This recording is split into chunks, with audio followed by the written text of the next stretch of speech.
어머님 세 분이 이렇게 나란히 앉으시면 좋을 것 같아요. 네. 어머님 세 분 여기 넓게 앉으시고요. 그 다음에 우리 시청자분들은 이쪽에 이렇게 쭉 앉으시면 될 것 같아요. 이렇게 둥그렇게. 네. 자.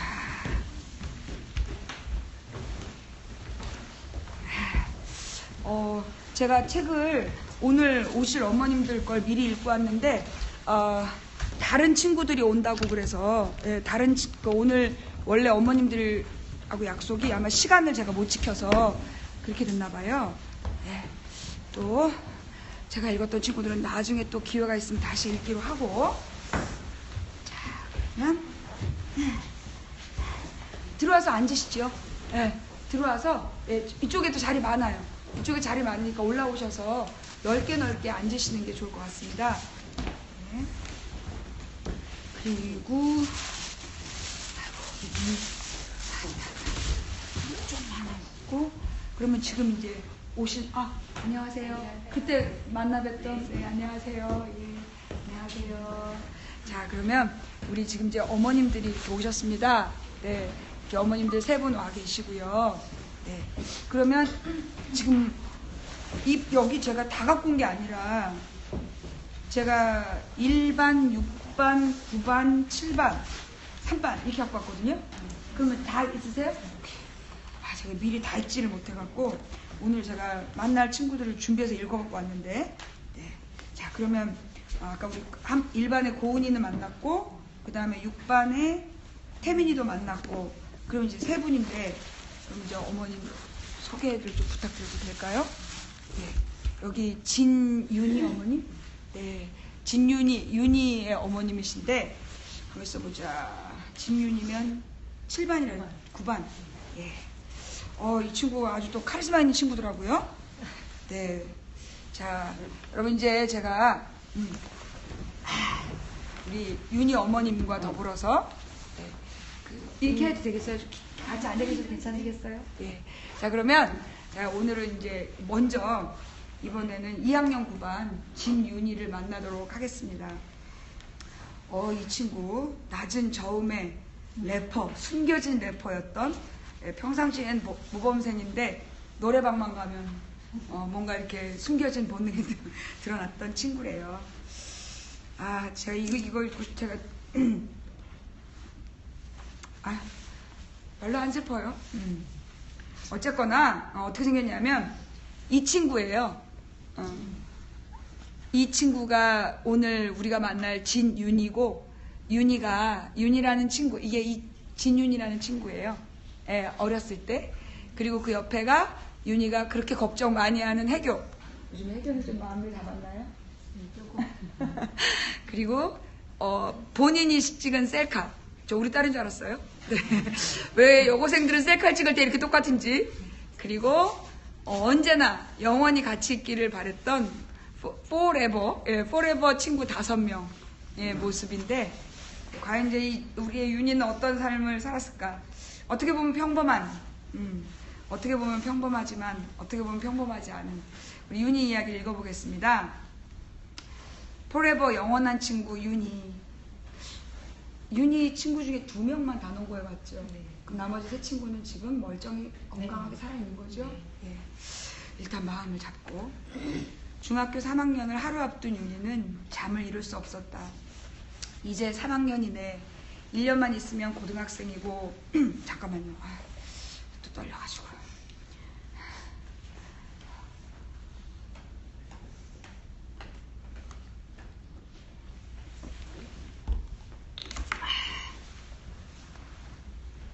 (1년만) 있으면 고등학생이고 올해는 어느 때보다 잘 지내야 할 텐데 공부도 열심히 해야 하고 중3은 고입을 앞둔 학년이니만큼 봉사활동이든 수행평가든 2학년 때보다는 어려울 게 뻔했다.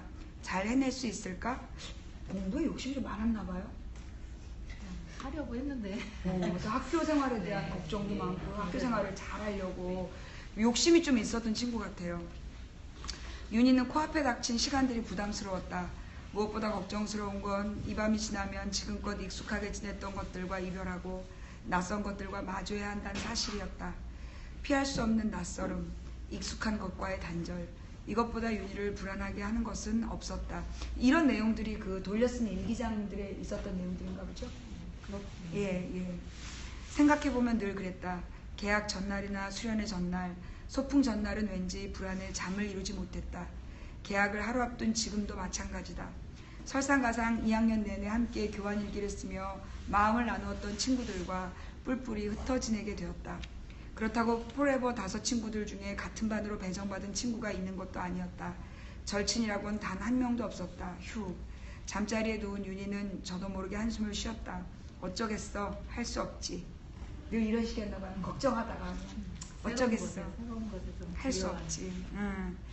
그러니까 이제 그 변화를 두려워하는 평범한 이제 학생이었던 거죠.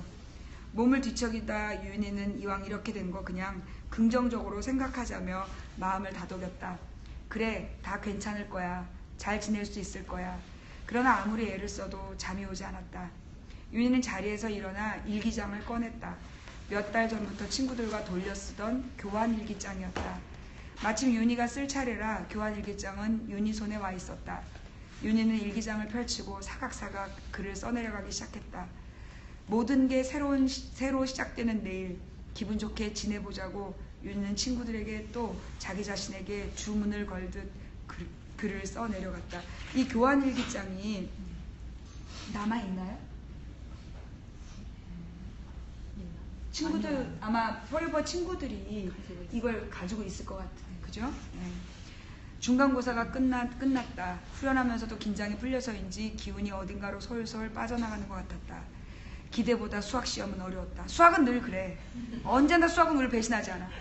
언제나 어려워. 마음이 어수선했다. 마침 포레버 친구들이 노래방에 가자고 했다. 야, 우리 중간고사도 끝났는데 노래방이라도 가야 하는 거 아니야? 맞아. 스트레스 풀어야 돼. 윤희 역시 복잡한 마음을 날려버리고 싶었다.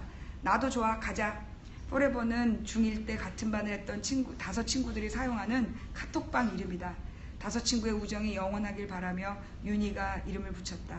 그런데 2학년이 되면서 윤희는 포레버 친구들과 헤어져 홀로 다른 반이 되었다. 교실 층수마저 달랐다. 비극이죠. 이거 아주 학교생활의 쥐약이에요. 모두 윤희네 위층이었다. 그러나 2학년 때는 물론이고 3학년이 되어서도 우정에는 변함이 없었다. 윤희는 늘 그랬다. 자신이 먼저 나서서 새로운 친구를 사귀거나 모임을 만들지는 않아서 친구가 많진 않았지만 한 번 사귄 친구는 깊고 길게 사귀었다. 이런 친구들이 있으면 그 모임이 번성합니다. 이 총무의 가장 대표적인 이상형이죠. 예. 초등학교 5, 6학년 때 절친이었던 수진이가 머나먼 전라도 장성으로 이사를 갔을 때도 손편지를 주고받으며 우정을 이어갔다. 전라도 장성으로 갔대. 그러니 위층 정도는 껌이었던 거죠. 그런 윤이다 보니 교실이 다른 층이란 점이 친구들과 멀어질 만한 까닭으로 작용하지 않았다. 포레버 5 친구는 성격이 제각각이고 그래서 종종 사소한 일로 티격태격 말다툼을 하지만 모두가 착하고 만나면 마음부터 즐거워지는 친구들이었다. 불량감자 시간 되는 거야? 포레버의 재은이가 물었다. 불량감자는 윤희의 별명이었다. 깜짝 놀랐잖아. 불량이 들어가서 네, 제가 불량 주부거든요. 친구들은 윤희를 두고 감자라고 불렀다가 불량 감자라고도 불렀다. 또 찐 윤희라고도 불렀다가 냥이라고도 불렀다. 아무리 친한 친구라고 해도 친구들이 불량 감자라고 부르면 언짢아 할 만해도 윤희는 도통 서운해하거나 언짢아 하는 기색을 보이지 않았다. 친구 사이에서 장난삼아 부르는 별명을 가지고 화를 낼 만큼 과민하지도 속이 좁지도 않았다. 그저 덤덤했다. 재은이 물음에 윤희는 특유의 저음으로 대답을 했다. 당연하지. 이런 애였어요. 노래방 가냐 막 이러면 낮은 저음으로 당연하지. 시간 되냐고 그러면. 대낮에 노래방은 손님이 없어 한산했다. 밤이면 방마다 흘러나온 노래소리로 시끄럽기 마련인데 한낮의 노래방은 지극히 조용하여 낯설기까지 했다. 윤희는 친구들과 주인이 정해주는 작은 방으로 들어갔다. 찐윤희, 우리 비스트 노래부터 시작해볼까? 두말하면 잔소리, 여기서 번호나 누르셩. 윤희는 활짝 웃으며 대답했다. 포레버 친구들은 대개 비스트를 좋아했다. 그중 윤희와 재은이가 특히나 좋아했다. 좋아하는 정도가 아니라 열혈 팬이었다.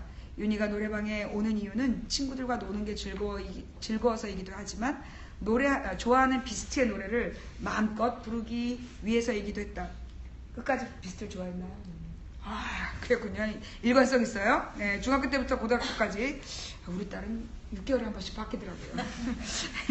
비스트 전도사 재은이가, 비스트 전도사가 있어요. 비스트 전도사 재은이가 비스트의 노래들을 찾아 연이어 번호를 눌렀다. 그 사이 첫 곡이 흘러나왔다. 최신곡 아름다운 밤이야 였다. 재은이가 먼저 마이크를 잡았다. 다른 친구들은 탬버린을 들었다.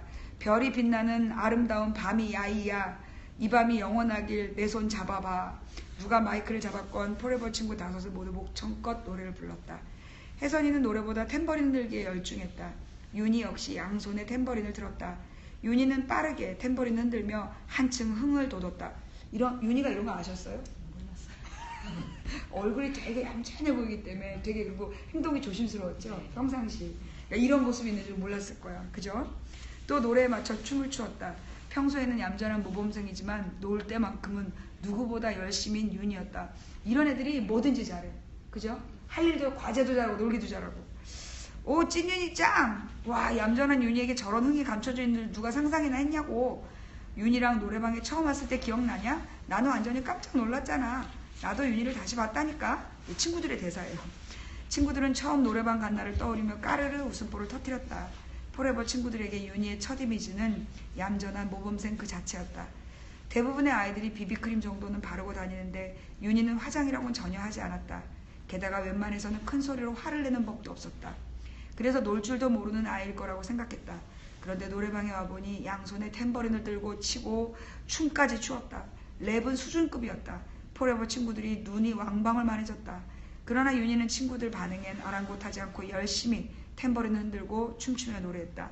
우리 찐윤이 역시 시크해. 어느새 랩이 시작되려고 했다. 야야 찐윤이 빨랑 와. 너 랩해야지. 알았어. 마이크를 건네받은 윤희는 서둘러 랩을 시작했다. 랩 가사는 넘어갈게요. 윤희의 랩은 수준급이었다. 비트에 몸을 맡기고 불러대는 저음의 허스키한 목소리는 윤희를 멋진 래퍼로 만들어줬다. 재은이는 순간 웃음이 났다. 윤희의 목소리가 허스키하고 낮다 보니 집에서 윤희랑 전화통화를 하면 곁에서 듣고 있던 엄마가 지금 통화하는 남자 누구니? 하고 묻고냈기 때문이었다. 네, 우리 집이랑 비슷한 장면이죠. 포레버 친구들은 그렇게 두어 시간 남짓 신나게 노래하고 춤을 추며 중간고사에 스트레스를 풀었다. 하루는 포레버 카톡방에 메시지가 떴다. 얘들아, 우리 옷 사러 갈래? 옷? 어디로? 안양 지하상가. 좋아. 포레버 친구들은 순식간에 의견을 모았다. 윤희는 남아있는 용돈을 헤아려 보았다. 옷을 사기엔 턱없이 부족한 돈이었다. 쇼핑하다가 군것질이나 하면 될 터였다. 나는 그냥 아이 쇼핑이나 하지 뭐. 마음을 비우고 외출 준비를 하는데 엄마가 물었다. 윤희야, 친구들이랑 쇼핑 가는 김에 너도 마음에 드는 옷 있으면 하나 사. 아니야, 괜찮아. 나는 그냥 아이 쇼핑만 할래. 괜찮긴 뭐가 괜찮아. 친구들 옷 사는데 너는 구경만 하면 재미없지. 엄마는 괜찮다는 윤희에게 돈을 쥐어줬다. 엄마는 늘 괜찮다는 윤희가 한편으론 대견하고 한편으론 안쓰러웠다. 집안 사정이 딸 자식 티 하나 못 사줄 형편은 아니건만 윤희는 맏딸이라 그런지 언제나 돈 쓰는 걸 쉽게 생각하지 않았다. 운동화가 다 헤어지고 낡아도 그냥 신고 다닐 뿐 불평 한마디 하지 않았다. 딱히 사달라고 조르는 일도 없었다. 다른 아이들이 비비크림에 립스틱을 발라도 늘 맨 얼굴로 다녔다. 엄마가 다른 애들은 다 화장하고 다니는데 넌 하고 싶지 않니? 물으면 나는 화장 별로인데 대답할 뿐이었다. 윤희가 그나마 비비크림이라도 바르기 시작한 건 고등학교에 입학하고 나서였다. 남들도 다 하는데 나도 해야 하는 거 아닐까 같은 생각 자체를 하지 않았다. 엄마는 그런 딸이 대견하고 든든했다. 형제가 어떻게 돼요? 3일. 동생, 여동생 하나. 그렇죠. 해교. 안양 지하상가에 옷 파는 가게가 즐비했다. 가게마다 점포박 진열대에 파격 세일을 써붙여놓고 옷들을 걸어놓았다. 포레버 친구들은 눈으로 옷들을 하나하나 살피며 걸었다. 마음에 드는 옷이 있으면 입어보기도 했다. 그러다 보니 옷을 사지도 않았는데 1시간이 훌쩍 지나버렸다. 얘들아, 좀 빨랑빨랑 보고 빨랑빨랑 사자. 다리 아프게 뭘 그렇게 자꾸 돌아다니냐? 꼭 이런 애가 있죠. 주로 제가 그런 역할을 했어요. 평소 걷기를 힘들어하는 윤정이가 투덜거리기 시작했다. 윤희는 윤정이가 마음이 쓰였다. 다른 애들은 모두 옷을 좋아하니까 구경하는 게 즐겁고 힘도 별로 안 들겠지만 윤정이는 몸이 약해 많이 피곤할 터였다. 윤희가 말했다. 얘들아, 우리 빨리 옷 사고 떡볶이 먹으러 가자. 그러니까 이제 친구 하나가 힘들어하니까 그 친구를 위해서 분위기를 전환하는 거죠. 떡볶이 좋지. 슬슬 배가 고파지려는 참이었는데 물방울 무늬를 유독 좋아하는 윤정이는 일찌감치 물방울 무늬 티를 하나 사두는 상태였다. 윤희는 무늬 없는 심플한 디자인의 옷을 좋아하는데 썩 마음에 드는 티를 발견하지 못했다. 그래서 파격 세일하는 진열대에서 청 반바지를 하나 골랐다. 친구들도 하나둘 점 찍어두었던 옷을 사기 시작했다. 이날이 아마 친구들한테 되게 기억에 남는 날이었나 봐요. 그죠? 하루는 다 같이 중앙통을 걸어가는데 혜선이가 한 가게 앞에 뚝 걸음을 멈췄다. 왜? 뭔데? 윤희가 궁금증을 이기지 못하고 물었다. 윤희야, 이거 귀엽지 않니? 혜선이가 손으로 가리키는 곳에 색색깔의 토끼 브로치가 놓여 있었다. 차렷 자세로 서 있는 토끼는 토끼답게 귀가 길었다. 윤희는 귀여운 토끼 브로치가 혜선이 눈에 가장 먼저 띈 것은 혜선이가 동물을 좋아하는 까닭이라고 생각했다. 윤희는 빙그레 웃으며 대답했다. 정말 예쁘다. 우리 이거 하나씩 사서 나눠 가지면 좋겠다. 찐윤희, 어쩜 그렇게 내 생각이랑 똑같니? 혜선이는 신이 나서 대꾸했다. 토끼 색깔이 여러 가지니까 이왕이면 우리 다 다른 색으로 고르자. 좋아 좋아. 윤희는 남색 토끼를 골랐다.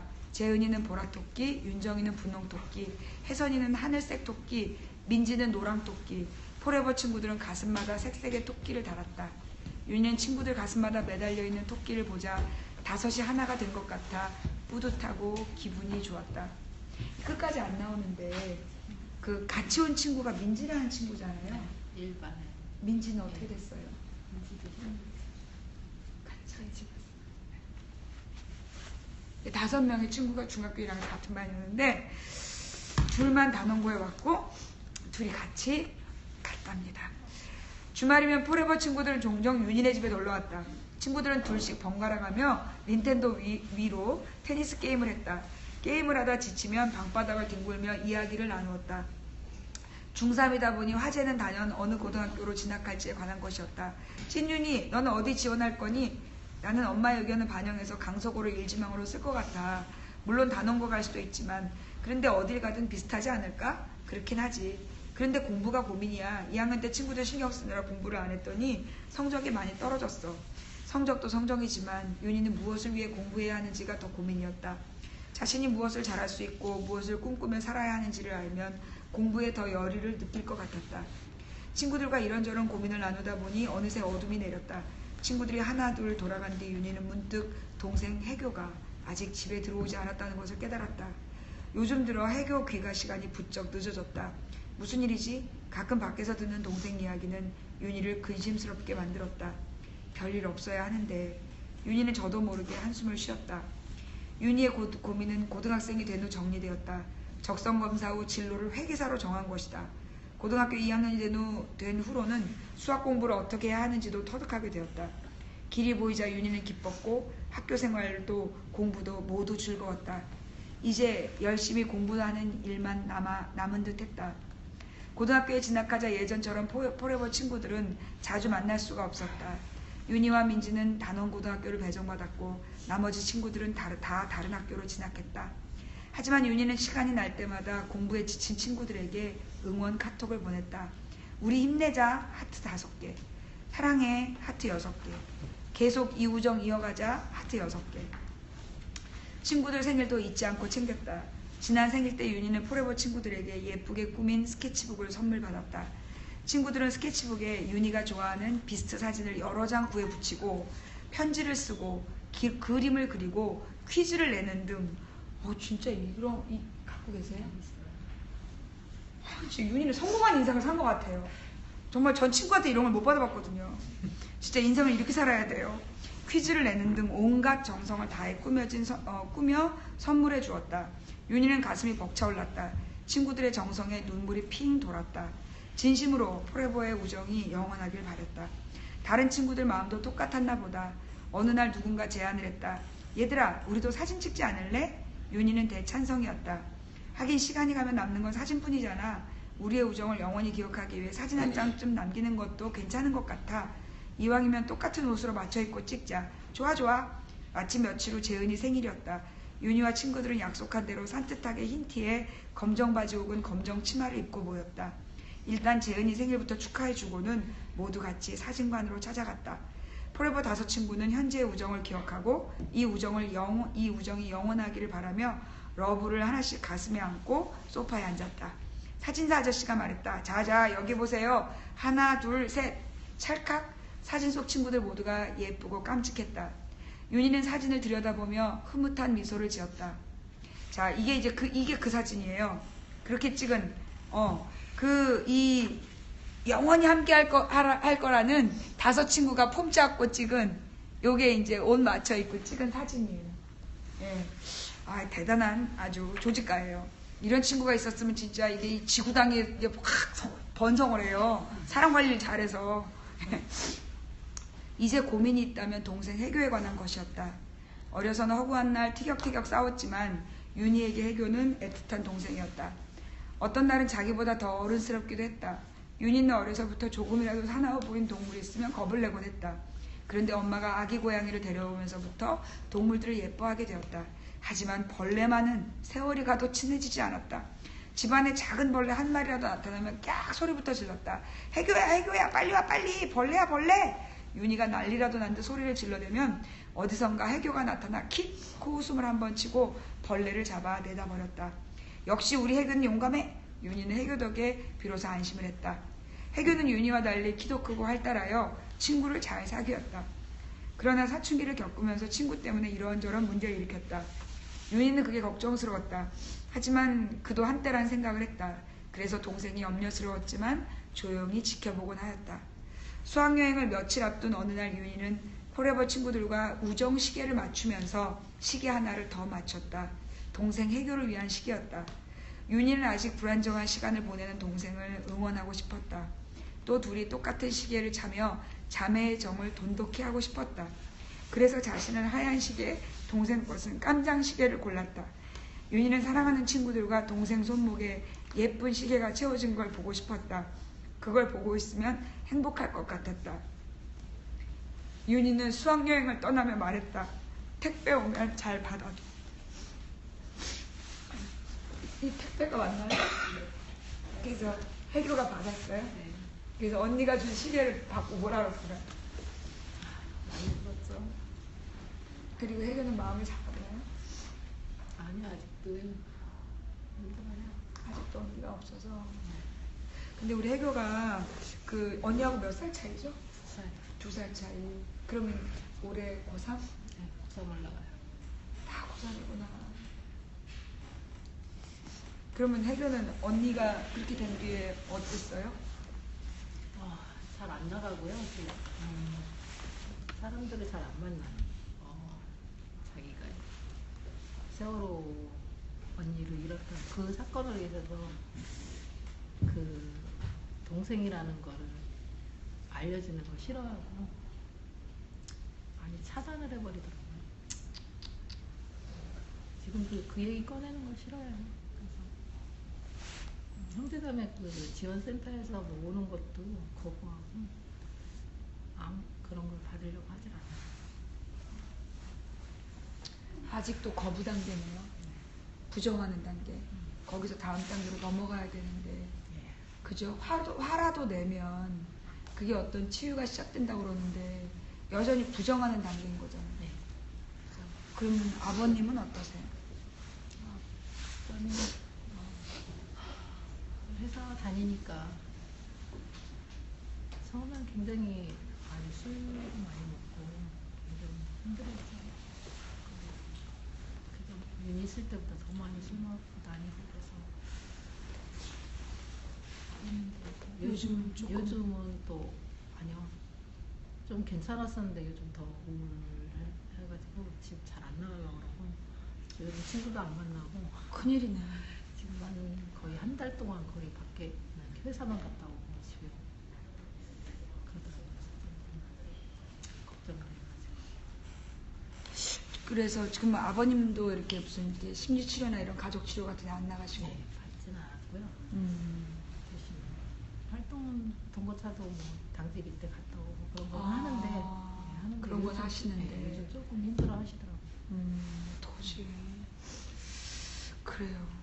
어머님도 너무 많이 힘드실 것 같아요. 가족들이 다 힘들어하니까. 이겨내고 있어요. 활동하면서. 네, 이 세월호 이 유가족 활동이 그렇게 이겨낼 수 있는 힘이 되나 보죠?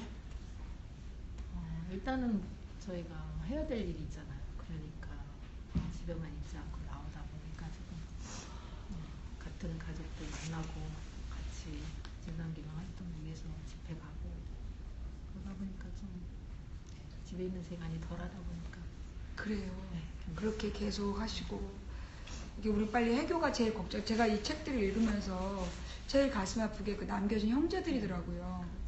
해교가 참 여동생이고 보니까 언니가 살아있을 때부터 해교 걱정을 많이 했는데 우리 해교가 그 언니가 걱정 많이 안 하게 어서 빨리 언니의 마음을 이해해 줬으면 좋겠어요.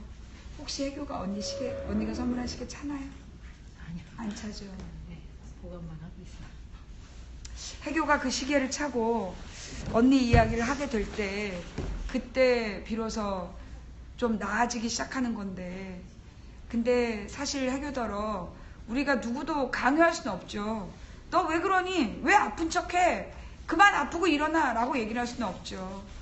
언제든 해교가 다시 세상으로 향해서 마음의 창을 열 때 그때 우리가 격려해 줄 수 있도록 기다릴 테니까 해교야 너무 늦지 않게 힘내라. 우리 해교가 언니가 보낸 시계를 차고 그리고 언니한테 막 화를 내. 왜 그렇게 먼저 갔냐고. 오래 남아서 나한테 길도 좀 가르쳐주고 남자친구를 먼저 사귀었다가 좀 헤어지고 남자친구와의 헤어짐을 이겨내는 법 이런 것도 좀 알려주고 그랬어야지. 왜 그렇게 먼저 갔냐고 언니한테 화도 내. 그리고 중요한 건 사실 살아있는 사람은 네가 화를 내도 못 듣거든. 근데 이렇게 육신의 틀을 벗어난 사람은 너가 말하면 들을 수 있어. 언니한테 못한 얘기 있으면 다 해. 다 하고 그리고 화낼 거 화내고 응? 그리고 이제 엄마랑 아빠랑 언니의 좋은 기억도 하면서 멋진 언니를 다시 기억해냈으면 좋겠어. 우리 해교가 그런 마음이 들 때까지 아줌마가 기도하면서 응원할게. 힘내라. 네, 자 이렇게 해서 해주고 싶었던 얘기. 어머니 우리 뭐라 그러나 만약에 윤희가 살아있다면 제일 해주고 싶었던 얘기가 뭘까요? 제가 바빴기 때문에 윤희한테 윤희가 중학교 들어가면서부터 일을 하러 다녀가지고 그때 가장 힘들어했을 때 제가 곁에 못 있어줬던 것 같아요. 그래서 살아있다면 진짜 그냥 정말 윤희한테 시간을 많이 할애를 해서 같이 영화도 보러 다니고 같이 쇼핑도 다니고 그렇게 해주고 싶어서 그걸 못했던 게 가장 미안하고 같이 시간을 보내지 못한 게 미안하고 근데 꼭 해주고 싶은 한마디를 고르라면 뭘까요? 사랑합니다. 사랑한다. 우리 윤희가 듣고 있을 거예요. 그죠? 예, 윤희가 엄마의 마음, 아빠의 마음, 해교의 마음을 보면서 보니까 윤희가 되게 속이 깊은 아이더라고요. 이게 카리스마가 있고 이런 애들이 속이 깊은데 엄마 아빠가 너무 슬퍼하면 윤희가 얼마나 더 힘들겠어요. 그죠? 그래서 우리 아버님 그리고 우리 어머님 그리고 해교 어서 빨리 언니가 너무 무겁지 않게 언니가 너무 무거워서 날아가지 못하지 않게 언니를 가볍게 해줬으면 좋겠다라는 부탁을 드리고 싶습니다. 네. 자 그럼 이렇게 해서 우리 윤희 시간을 마치도록 하겠습니다. 죄송해요. 시간이 너무 짧아서 죄송하고요. 자 그럼 다음 어머님은 우리 애기 이름이 뭐죠? 구반이에요. 김혜선. 혜선이. 네. 그러면 자리를 조금 바꿔주실래요? 네. 9반에 김윤희 책 같이. 네. 윤희네 반에 김혜선. 제가 못 읽어봤는데. 자 일단 혜선이가 몇 페이지에 있을까요? 여기 있네요. 예, 93페이지. 제가 근데 오늘 온 애기들을 보니까 대부분이 227페이지에 있는 거예요. 그래서 이상하게 227페이지에 오늘 오는 길에 읽고 왔거든요. 근데 이제 오늘 약속된 어머님이 아니라 다른 어머님이 오셔서 다른 페이지에 친구를 읽게 됐습니다. 안 읽어본 내용인데, 자, 이렇게 생긴 친구랍니다. 시크해. 분위기 너무 있어. 네. 요렇게 생긴, 친구. 이거는 누가 찍었을까? 예, 그 다음에 그러니까 부모 앞이랑 지들끼리는 전혀 달라. 내 이럴 때 배신감을 느낀다니까. 이거 봐. 내가 볼 때 이거는 가족들이랑 있을 때야. 되게 시크하게 딱 폰만 해. 근데 지들끼리 있을 때 이게 본질이야. 에라이 이 못된 지지배들아, 너네 그렇게 사는 거 아니야. 엄마들한테도 이런 모습 보여주면 좀 좋아? 이봐, 이 친구들이랑 있을 때 이거 얼마나 좋아했어요. 그래, 미안합니다. 남의 집 딸한테 그래서 네, 죄송합니다. 자, 진짜 미녀네. 자기를 꾸밀 줄도 알고. 그래요. 자, 그리움의 조각을 이어붙이다. 가족을 이어주던 끈 혜선이. 혜선이는 IMF 때 태어났다. 그 시절 많은 사람들이 그랬듯 혜선이네 집도 아빠의 사업 실패로 어려움을 겪었다. 그래도 천성이 밝은 혜선이는 늘 활기찼다. 엄마는 혜선이가 부러웠다. 언니도 혜선이가 부러웠다. 무뚝뚝한 경상도 남자 아빠, 내성적이고 말이 없는 언니, 애살 없이 덤덤한 성격의 엄마, 가족 넷 중에 필요한 말 말고 진짜 대화를 하는 분위기 메이커는 혜선이 뿐이었다. 자, 알겠어요. 자, 그러니까 이제 아빠는 경상도 남자야. 엄마는 보니까 굉장히 차분하시고 별 말수가 없으시고, 그 다음에 언니는 내성적이래. 그 속에서 이제 유일하게 말이 아닌 대화를 할 수 있는 사람은 혜선이 뿐이었다. 이런 부모 사이에서 어떻게 혜선이 같은 아이가 나왔는지 신기할 정도로 활달하고 애교 넘치는 막내였다. 학교 다녀오면 엄마 옆에 붙어 그날 있었던 일이며 친구들 얘기를 제잘제잘 들려줬고, 때로는 엄마의 고민 상담도 해주더니 어느덧 같은 여자로 엄마를 이해하는 진짜 친구 같은 딸이 되었다. 혜선이와 엄마는 서로에게 영원한 내 편이었고, 특히 혜선이의 엄마 사랑은 각별했다. 어쩌다 학교 앞을 지나게 되어 엄마가 메시지를 남기면 혜선이는 외출증을 끊어 득달같이 달려왔다. 친구들 5-6명씩 데리고 나와 피자를 사달라고도 했다. 학교 수업 시간에. 아니, 쉬는 시간에 맞춰서 제가 문자로 보내. 엄마가. 시간이나 이럴 그러면 친구들을 쫙 데리고 나와서 점심시간에 막 피자를 10만원어치 사주고. 손이 크셨네요. 네. 너 만나면 기본이 10만원이다 하면서도 엄마는 좋았다. 언제나 엄마를 반겨주는 딸. 만나면 돈을 쓰면서도 기분이 좋아 일부러 길을 돌아 지나가면서 딸을 만났다. 둘이 외출을 하게 되면 엄마 영화 한 편 보고 들어가자며 데이트를 청했다. 사촌 오빠가 같이 살 때는 새벽 6시에 나가는 엄마 대신 오빠 운동화를 빨아놓고 지 교복도 빨아두곤 했다. 진짜요? 가끔씩이요. 어머. 예, 그렇게는 안 했지만. 이거 누가 빨았어? 내가. 왜? 엄마 힘들잖아. 엄마는 웃으면서도 눈물이 쏟아졌다. 4단짜리 서랍장을 사면 키 큰 언니가 숙이기 힘들다며 아래 서랍을 쓰고, 물건을 사도 언니 먼저 마음에 드는 색깔 고르라고 양보하는 아이. 이러니까 또 데려가셨구만. 흉흉한 소문에 걱정이 되어 일진 애들하고 놀면 안 된다는 엄마한테 혜선이는 하나하나 알고 보면 다 좋은 애들이야. TV도 심한 일만 봐서 심각하게 생각하는데 안 그래. 나쁜 애들 아니야. 라고 했다. 어떤 친구든 구분 없이 사귀어 엄마의 편견을 오히려 부끄럽게 만들었다. 부도가 나서 100일이며 돌잔치도 못해줬는데 괜찮다며 언니의 돌사진을 제 사진첩에 꽂아두던 딸. 챙겨야 할 친구가 많아 늘 부족한 용돈에 허덕이면서도 아빠의 생일에는 손수 케이크를 만들어 오던. 뭐니 얘? 손수 케이크를 만들어 오던 귀염둥이 막내. 엄마는 혜선이를 보면 생동감이 느껴졌다. 내가 살아있다는 걸 느끼게 해주던 아이. 에너지가 넘쳐서 대체 누굴 닮았을까? 돌연변이라고 불렀던 딸. 밤 10시 반만 되면 다녀왔습니다 하며 혜선이가 들어올 것만 같다. 제 방 침대에 벌러덩 누워 좀만 있다 씻을게 할 것만 같고, 엄마 곁에 와서 또 할 일 없는 수다를 조잘거릴 것만 같다. 그런 딸이 옆에 없으니 집이 온통 휑하다. 엄마는 날개가 뚝 부러진 새가 된 것 같다. 혜선이 없이 다시 다시 날 수 있을까? 혜선의 꿈 조성공?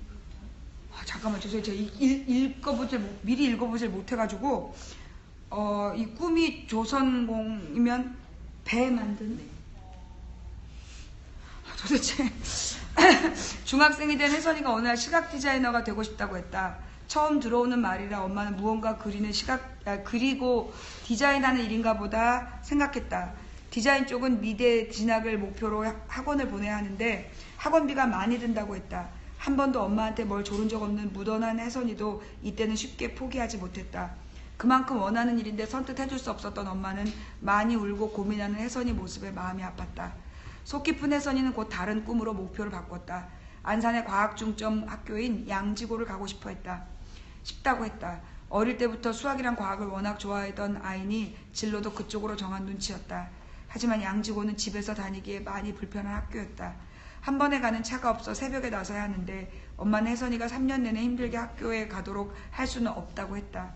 혜선이도 엄마의 마음을 이해했고 결국 집에서 다니기 편한 단원고에 가기로 했다. 어머니 많이 속상하셨겠어. 두 차례 좌절이 있었지만 언제나 긍정적인 혜선이답게 이것저것 알아보고 궁리를 하더니 1학년 2학기 때 조선공이 되겠다고 했다.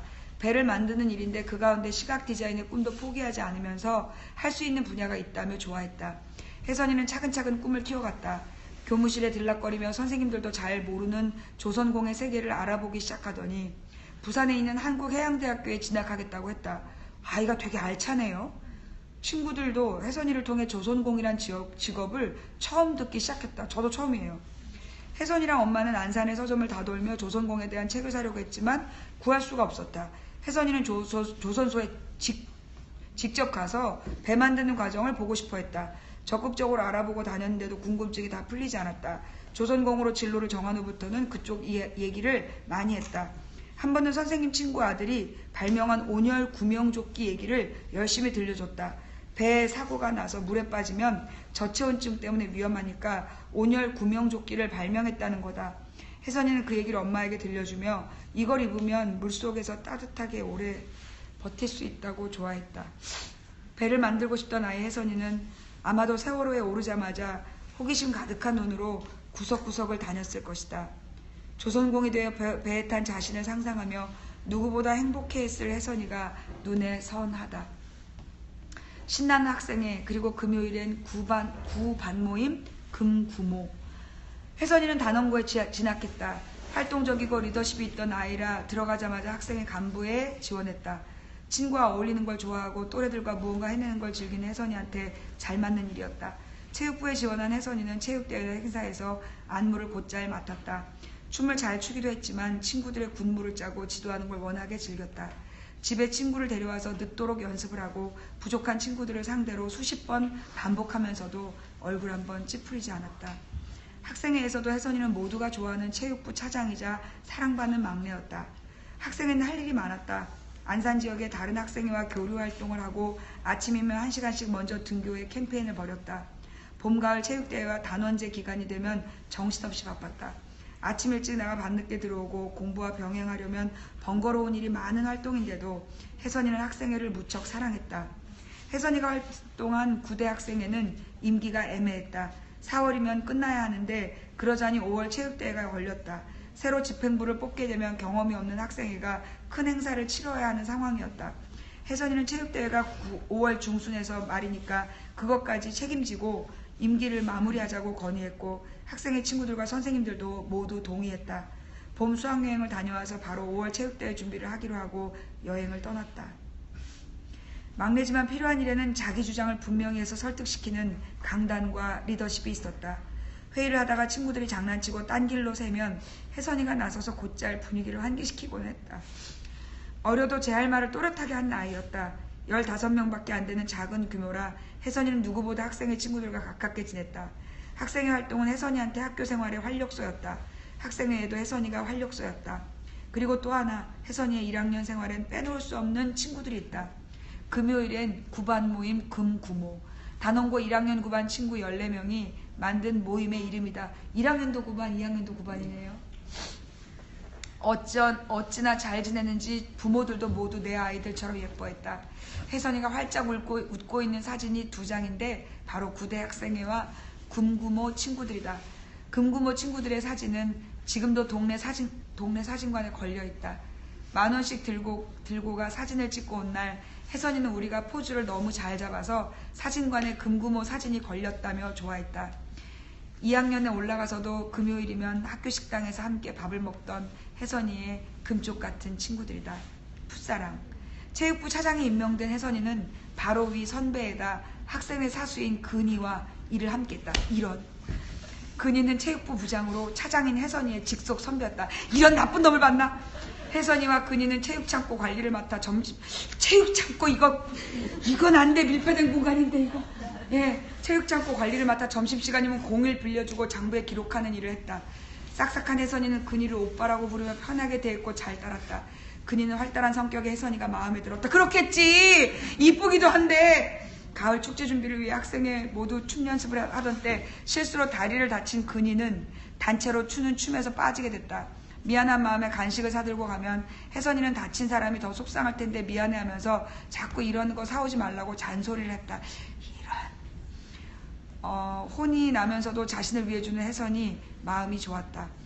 2013년 가을 축제를 준비하면서 혜선이 생일 선물도 함께 이런 나쁜 걸 한다.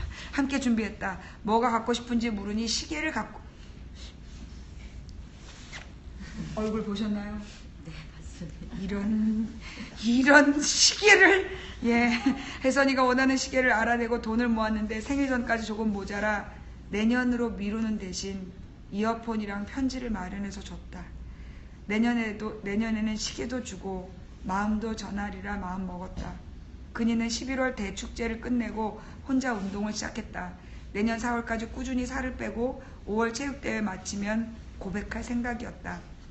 30kg를 뺐다. 민지, 현수, 혜선이랑 시험 끝나면 놀러 가기로 했으니 그때 노래방에 가면 혜선이 노래를 들을 수 있겠구나 기대했다. 하지만 혜선이의 노래는 끝내 들을 수 없었다. 혜선이한테는 단짝 친구들이 있다. 큰 주희, 작은 주희, 소영이. 넷은 어릴 때부터 같은 학원에 다니며 자매처럼 지냈다. 화정초등학교, 석수중학교까지 함께 다니다 고등학교는 큰 주희랑만 단원고에 갔다. 다행히 주희는 돌아왔다. 11월 22일 사고가 난 후 처음 맞은 혜선이의 생일. 11월 22일이구나. 단짝 친구들이 안산의 치유공간 이웃에서 생일 파티를 준비했다. 엄마는 펑펑 울었다. 친구들이 말하는 혜선이는 엄마 생각보다 훨씬 따뜻하고 좋은 아이였다. 고민도 잘 들어주고 언제나 친구를 먼저 배려하고 그러면서 자기 주관이 뚜렷한 친구. 내 딸이지만 이렇게 잘 살다 갔구나. 그 짧은 생 동안 친구들한테 이렇게 좋은 기억들을 남기고 갔구나. 고맙고 자랑스러워서 눈물이 났다. 그러고 보니 혜선이의 따뜻한 모습들이 조각조각 떠올랐다. 불우이웃 돕기 모금통을 보면 꼭 돈을 넣고 지나가고 학교를 마치고도 청소하시는 분들을 도와 같이 청소를 하고 오던 아이. 친구들 열댓 명한테 춤 연습을 시키면서 수십 번을 틀려도 몇 시간 동안 짜증 한 번 안 내던 아이. 생일이면 가게를 차려도 될 만큼 과자 박스, 과일 상자, 케이크며 선물을 넘치도록 받아오던 아이. 새로 반 배정을 받으면 하루 만에 엄마 나 오늘 친구 15명 사귀고 왔어 하며 웃던 딸. 혜선이를 그리워하는 말들 중에는 유독 그런 내용이 많았다. 고민 상담도 잘 들어주던 언니. 너한테 툭하면 내 얘기 다 들어주고 괜찮다고 다독여줬는데 전화 왔을 때 나한테 진짜 잘해줬던 너.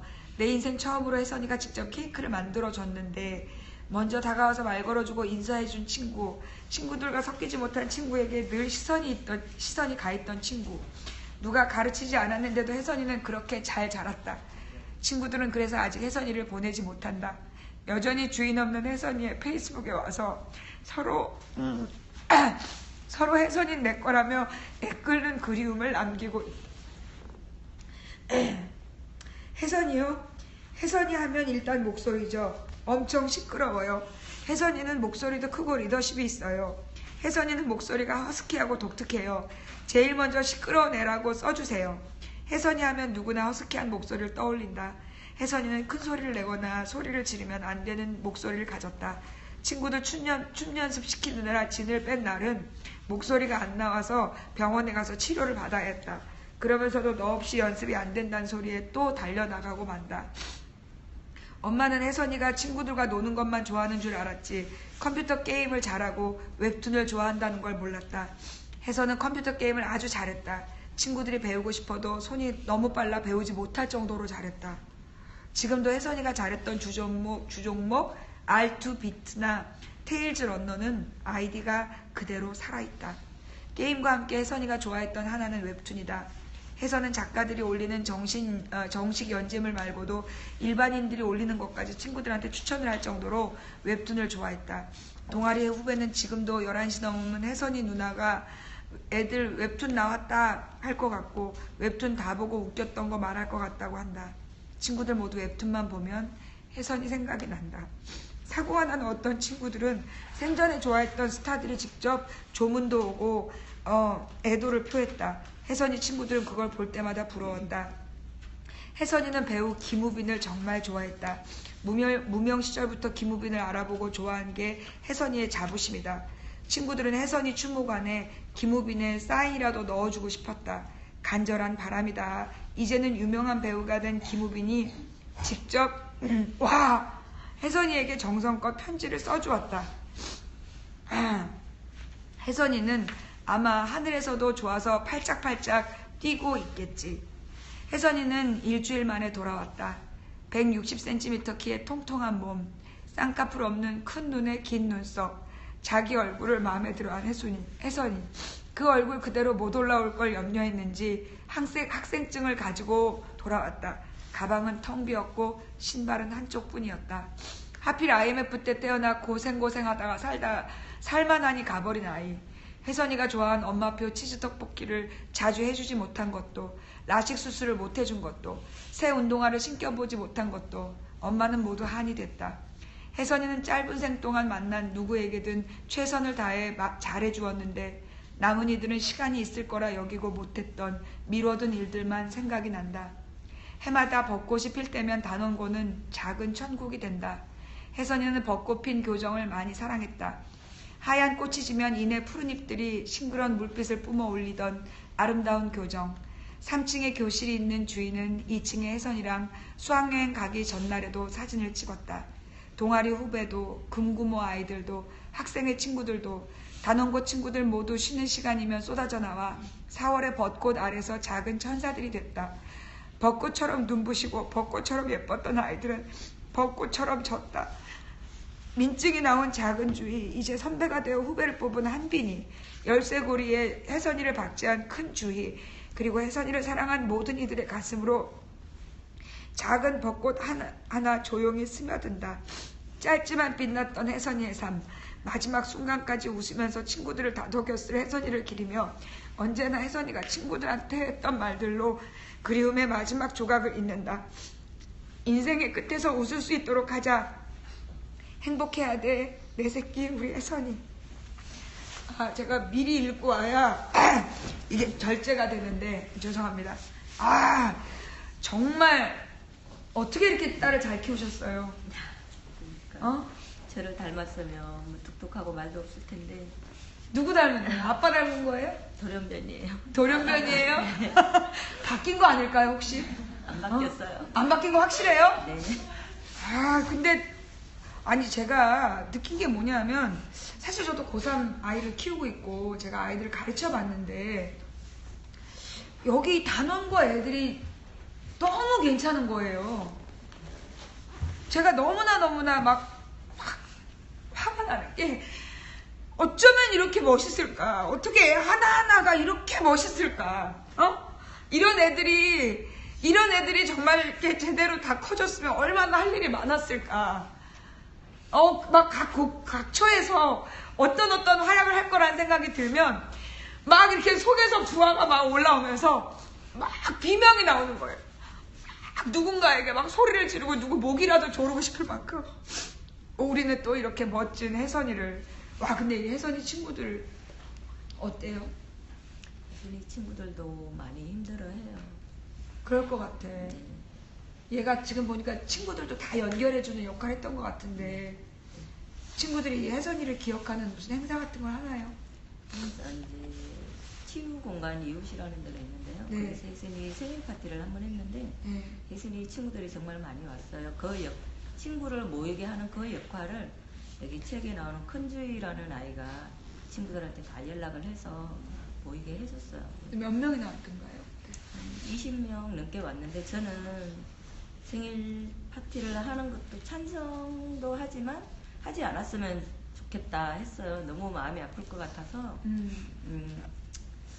찬성 반 반대 반 했는데 친구가 그래도 혜순이를 생각하는 자리를 가졌으면 좋겠다 해서 그 자리를 마련하게 됐고, 이 아이가 세월호에서 생존해서 돌아온 아이가 그 자리를 마련을 해줬어요. 그랬구나. 그래서 그 생일 파티를 후회하세요? 아니면 하길 잘했다고 생각하세요? 잘한 것 같아요. 지나고 나니까 네, 잘한 것 같아요. 그죠? 혜선이의 좋았던 모습들을 친구들이 그렇게 얘기를 해주면서 정말 어머님이 애 잘 키웠다 싶으시죠?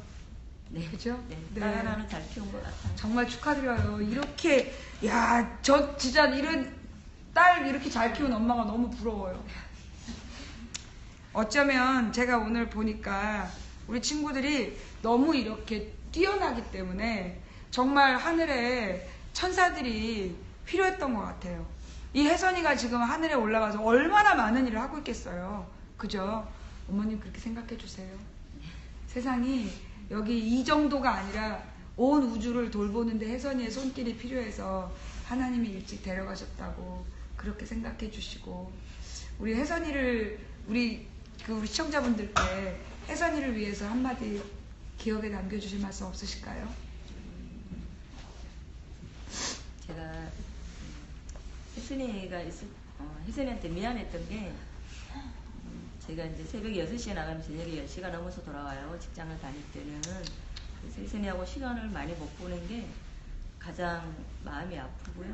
친구가 많아서 용돈이 많이 필요한데 용돈을 많이 못 주고, 그래서 지금 남겨져 있는 사진들을 보면 혜선이가 빠진 자리가 굉장히 많아요. 혜선이가 있어야 할 자리인데 혜선이가 없는 자리, 그런 자리가 굉장히 많아서 학생은 용돈을 조금 써야 된다 항상 그렇게 강조를 하면서 키워서 그것도 굉장히 마음이 아프고요. 혜선이가 친구들하고 전화를 할 때면 항상 마지막에 책에도 나왔듯이 행복해야 돼 라는 말을 항상 했어요. 그것처럼 혜선이도 하늘에서 친구들이랑 이성에서 아팠던 기억은 다 있고 항상 행복했으면 좋겠습니다. 그래요. 행복할 거예요. 어머님, 그럼 가족들, 그 언니는 이 혜선이를 잃고 나서 좀 이렇게 괜찮아졌나요? 많이 힘들었어요.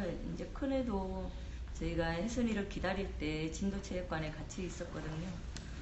그래서 이제 정부가 어떻게 하는지 구조 상황이 어떤지 이런 걸 다 보고 왔기 때문에 굉장히 많이 힘들어했고, 큰아이는 굉장히 내성적이고 말이 없는 아이인데도 자기도 힘들 텐데 엄마가 더 힘들까봐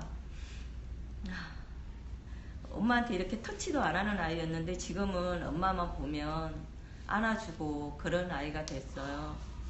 이제 항상 엄마가 밖에 나갔다 들어오면 안아주고 아침에 깨울 때도 한 번씩 안아주고, 아이가 성격이 많이 변한 것 같더라고요. 그래요. 본인도 힘든데 그렇게 또 견뎌내주는 큰아이가 또 고맙기도 합니다. 그래요. 너무 다행이기도 하고, 어쩌면 이 가정은 그래도 지금 조금씩 나아질 것 같은 기대가 되네요.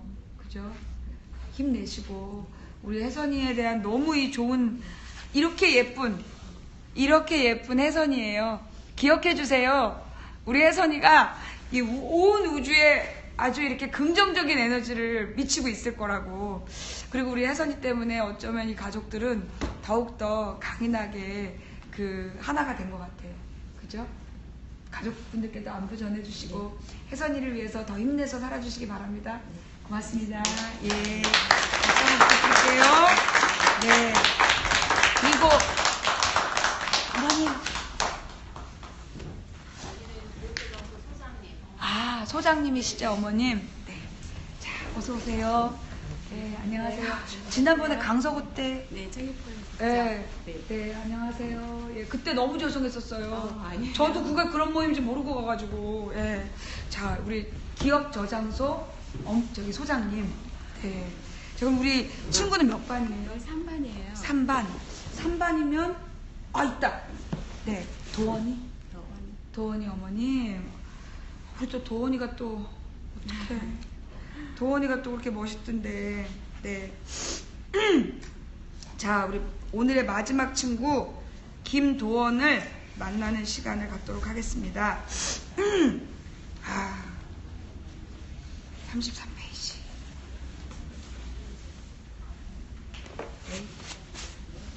야, 이게 도원이도 이렇게 친구들이 보낸 이 포스트잇이 많아요. 도원이도 친구가 많은. 예.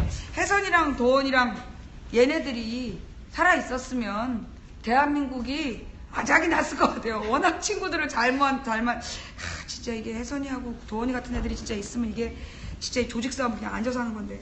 예. 자, 이게 우리 도원이의 셀카 사진. 예. 요거는 가족이 보는 도원이. 예. 요게 도원이에요. 정말 예쁘게 생겼죠? 예. 자, 아빠하고 강아지를 키웠나봐요. 그리고 이 오빠예요. 그래요. 도원은 복덩이였다. 도원이 태어나자 집안의 힘든 일들이 술술 풀리고 살림도 폈다.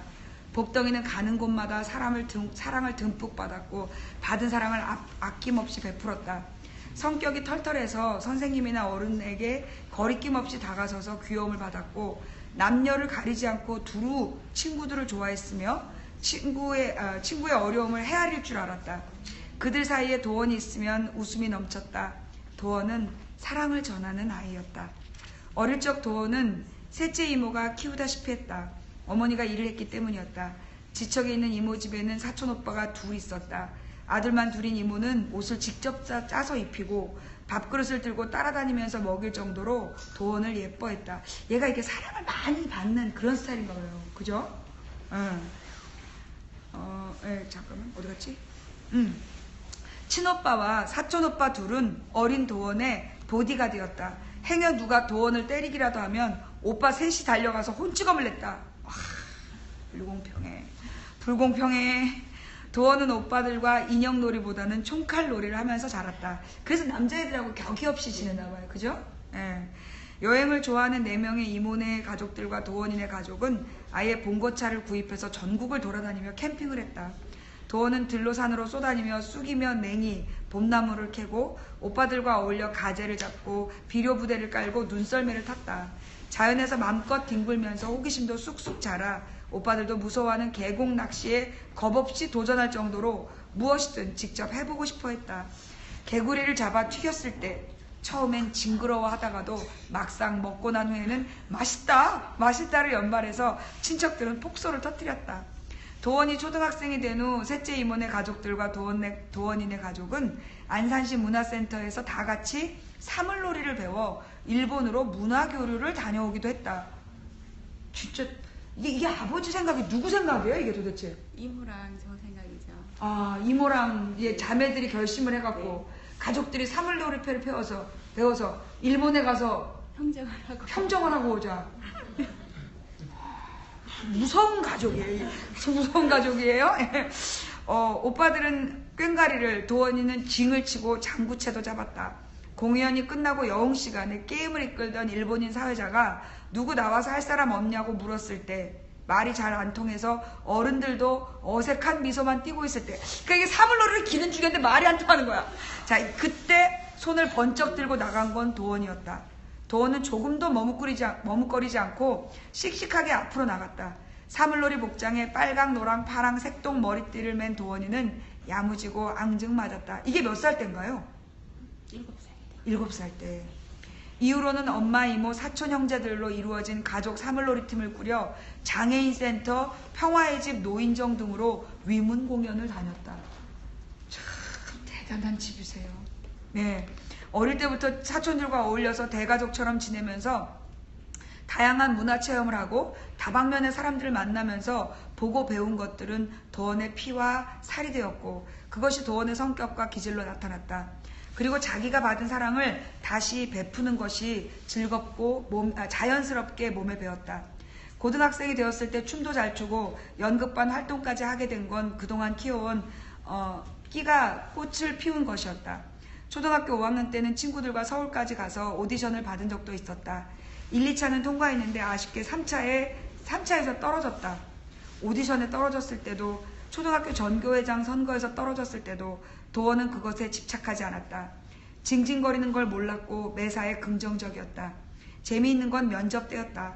면접지 내용 중에 너의 성격을 점수를 매긴다면 10점 만점 중 몇 점? 이런 문항이 있었는데 도원은, 잘 들으세요, 100점이라고 썼다.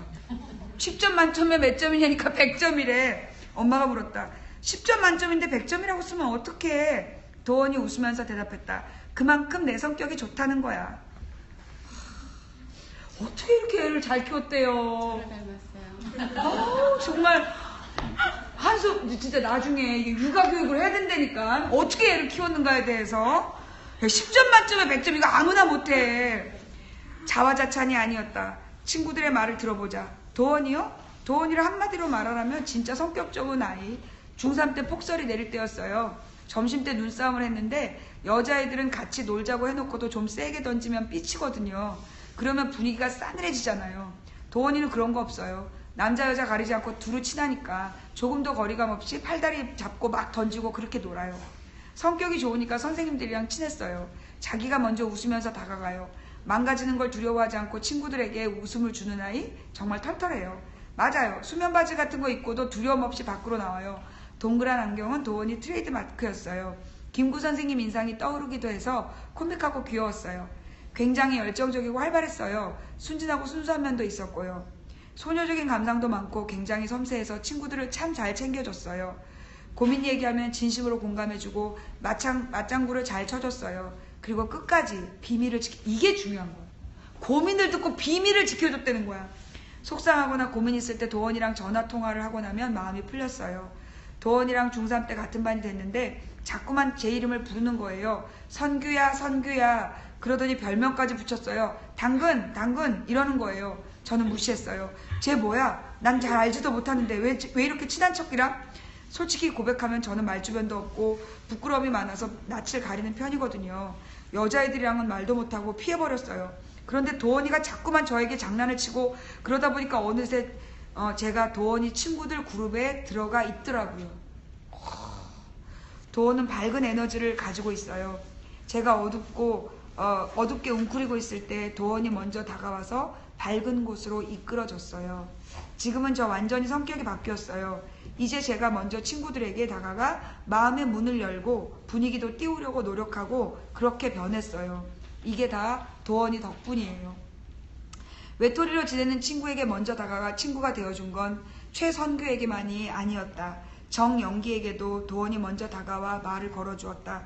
저는 좀 심하게 남자 여자 구분하고 여자애들이랑 담쌌고 말도 안 섞고 지냈어요. 그런데 도원이랑 친하게 되면서 다른 문화를 알게 되었다고 할까요? 도원이가 먼저 말 걸어줄 때 좋더라고요. 솔직히 남자애들이랑 맨날 PC방이나 가고 그러는데 여자애들이랑 친해지면서 룸카페 같은 데 가서 수다도 떨고 노래방도 갔어요. 여자애들이랑 무슨 수다를 떨어 그랬는데 막상 친하게 지내니까 배우는 것도 많고 생각하게 되는 점이 많았어요. 함께 계획을 짜고 준비해서 계곡으로 캠핑도 가고 여자애들을 배려하는 게 뭔지 배웠어요. 되게 그러니까 우리나라 교육이 아니라 서구적인 교육받은 애들 같은 그 일부러 그렇게 키우신 거예요. 배워야 돼. 이 엄마한테 나중에 애를 어떻게 키워야 되는지.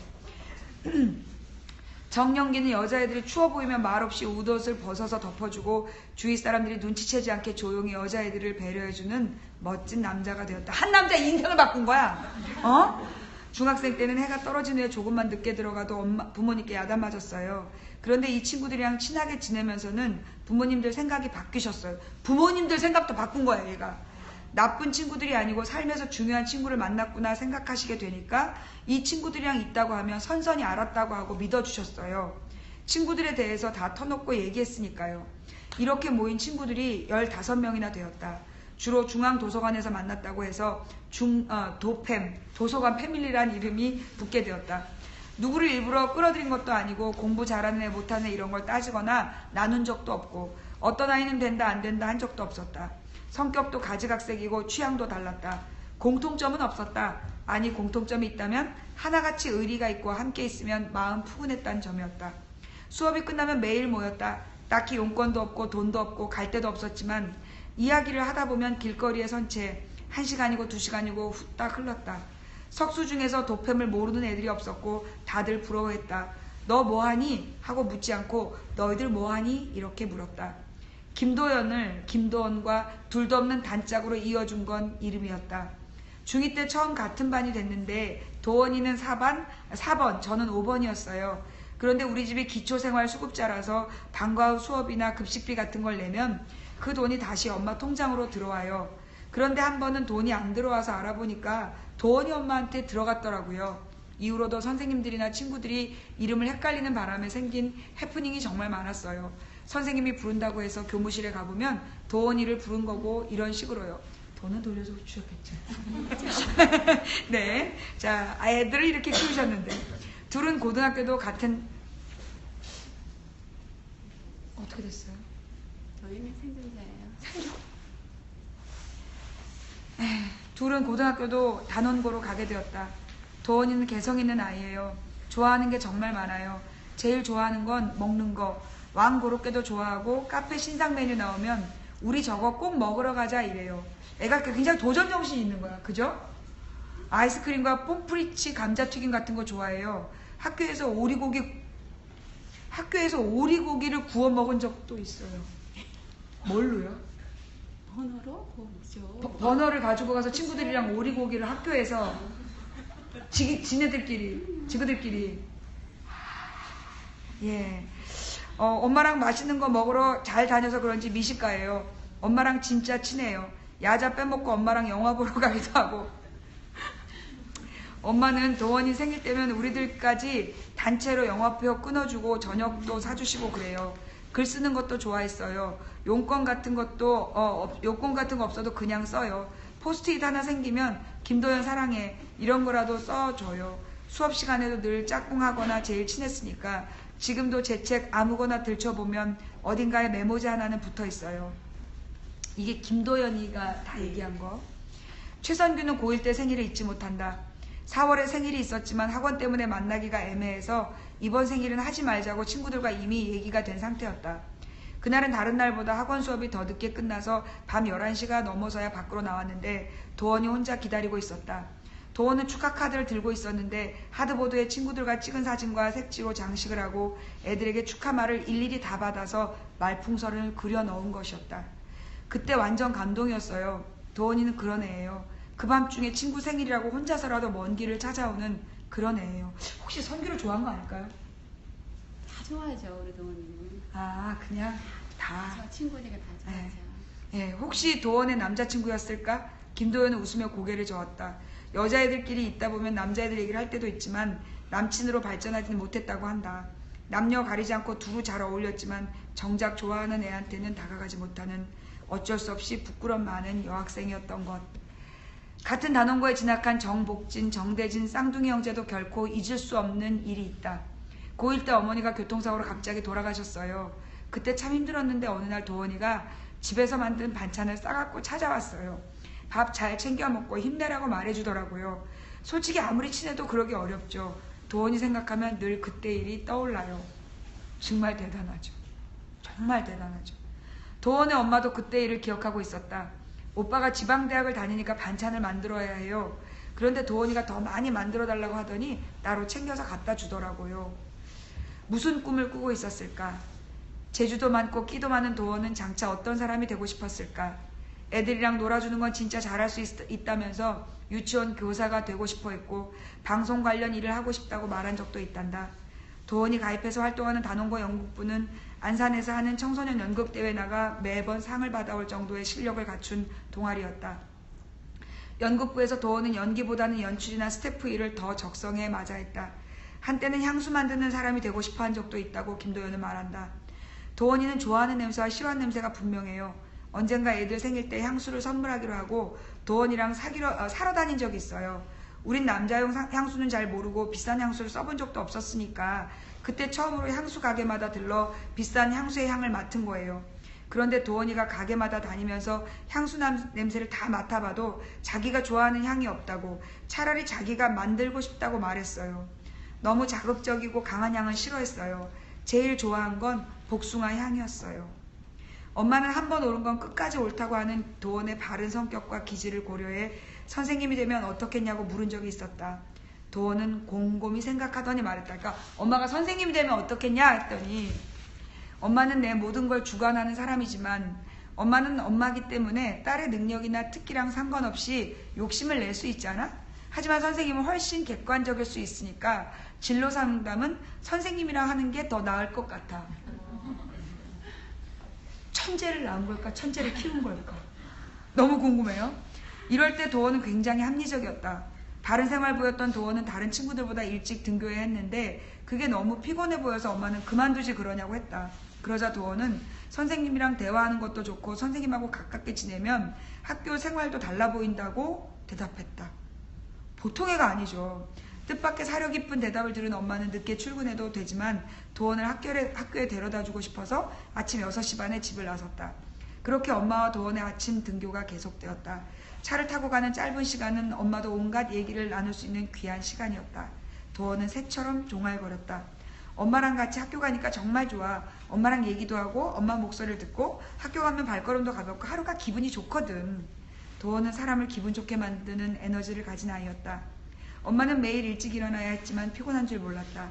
그러던 어느 봄날 도원은 튤립 축제에 가고 싶다고 했다. 그러고 보니까 너 어릴 때 에버랜드 가보고 못 가봤네? 수학여행 갔다 오면 꼭 가자.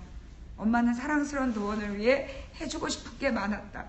그 중에서도 가장 해주고 싶은 건 시골을 유난히 좋아하는 도원을 위해 전원주택을 짓고 좋아하는 꽃나무가 그득한 마당에서 도원과 도원의 아이들이 뛰어놀게 해주는 거였다. 도원은 기뻐하며 말했다. 거기에다 엄마랑 아빠랑 먹게 채소도 심고 개울에 나가서 발 담그고 놀면 얼마나 좋을까? 아, 난 엄마가 정말 좋아. 그런데 한 가지, 엄마가 도원의 청을 거절한 게 있었다. 중3 때 부산에 여행 가서 바닷가를 걷고 있는데 도원이 문득 말했다. 엄마, 나 유학 가면 안 될까? 나는 더 넓은 세상이 보고 싶어. 그런 말을 2번 했었다. 하지만 엄마는 어린 도원을, 그리고 늘 보고 있어도 보고 싶은 도원을 바다 건너 먼 나라로 보낸다는 건 상상할 수도 없었다. 도원의 가족은 각자 방에 있어도 거실에서 다 같이 모여서 잤다. 오빠가 고등학생이 된 후 자기 방에서 자기 시작했지만 도원은 여고생이 된 이후에도 엄마랑 아빠랑 같이 잤다. 도원은 엄마 아빠와 같이 하는 시간을 유독 좋아했다. 엄마와는 친구처럼 지냈다. 중3 때는 엄마와 화이트 골드로 커플링을 맞추어 도원은 오른손 검지에 엄마는 왼손 중지에 끼고 다녔다. 같이 네일 아트를 받으러 다니기도 했다. 학생이라 주말이 지나면 지워버려야 했지만 엄마도 그리고 도원도 같은 걸 느끼고 함께하는 시간을 귀하게 여기고 좋아했다. 아빠와는 옷 입는 취향이 비슷해서 커플룩을 입고 다니는 걸 좋아했다. 그러나 도원이 어릴 때 아빠는 사랑 표현을 잘 못하는 전형적인 경상도 아빠였다. 일에 쫓겨 한 달에 한두 번 저녁 먹는 게 같이 할 수 있는 시간의 전부였다. 도원이 중학생이 된 후에야 집에 있는 시간이 조금씩 생기기 시작했다. 무뚝뚝한 아빠에게 먼저 다가가 친해지려고 노력한 건 역시나 도원이었다. 아빠랑 외출할 때면 아빠 옷을 입기도 하고 먼저 아빠의 팔짱을 끼고 애교를 부렸다. 아빠는 사랑하는 마음을 표현하는 방법을 딸로부터 하나씩 배웠다. 서툰 솜씨로 카레 만들고 김치찌개도 끓이고 마주 앉아 나지막한 소리로 대화를 나누고 그러다가 웃음이 터지기도 하는 너무나 소소한 시간이 얼마나 행복하고 달콤한지 알아갔다. 도원이 마음이 참 여려요. 거부할 줄 몰라요. 싫어도 싫다 할 줄 모르고 차라리 자기가 손해보고 말아요. 내가 해준 반찬이 맛이 없어도 맛있다 이러면서 먹어요. 어디 가서 맛있는 거 먹으면 꼭 제 걸 따로 챙겨오고요. 14년 1월 제 생일 때는 용돈을 모아서 빨간색 후드티를 선물로 주었는데 그게 마지막 선물이 되었습니다. 좀 늦었지만 아빠는 딸에 대해 조금씩 알아가는 중이었다. 도원은 고민 중이었다. 늦게까지 잠들지 못하고 있었다. 엄마가 걱정이 돼서 물었다. 도원아, 무슨 일 있어? 그날은 고2가 된 도원이 연극부 선배로 1학년 신입생 면접을 본 날이었다. 그 애들에게 하나하나 합격 불합격을 알려주는데 불합격자에게 선뜻 연락을 못해서 머뭇거리던 중이었다. 어떻게 말해야 될지 모르겠어 엄마. 문자를 보내면 어떻겠냐고 엄마가 물었다. 그건 아닌 것 같아. 애들이 얼마나 마음이 아프겠어. 단짝 김도연은 연극부 면접을 본 도원이 합격 발표를 듣던 날을 생생하게 기억했다. 야자가 끝나고 쌍둥이 형제랑 다 같이 화정천을 걸어가던 중이었다. 함께 면접을 본 김빛나라가 합격 통보를 받았다는 소식을 들었다. 저기 있는 이름이네요. 어떻게 하면서 불안해하고 초조해하는 도원의 모습은 처음 보는 것이었다. 나란히 걷던 친구들은 마치 무슨 주문이라도 외듯이 붙을 거야 외쳤는데 오늘이 병원쯤 왔을 때였다. 도원이 문자 하나를 받더니 와 붙었어 소리치며 팔짝팔짝 뛰었다. 그날 밤 도원은 자기가 그토록 초조해하던 순간과 기뻐하던 순간을 떠올렸을 것이다. 그 순간을 잊지 않고 기억했을 것이다. 그랬으므로 그 일을 사무적으로 처리할 수 없었을 것이다. 공감 능력이 뛰어난 사람은 다른 사람의 아픔을 더 아프게 느끼기 때문이다. 도원이 바란 건 거북이 같은 사람, 시간이 걸리더라도 인정받는 사람이 되는 거였다. 이게 김도원 어머님, 성공하신 어머님으로서 어떻게 키우면 도원이 같은 딸을 키울 수 있는지.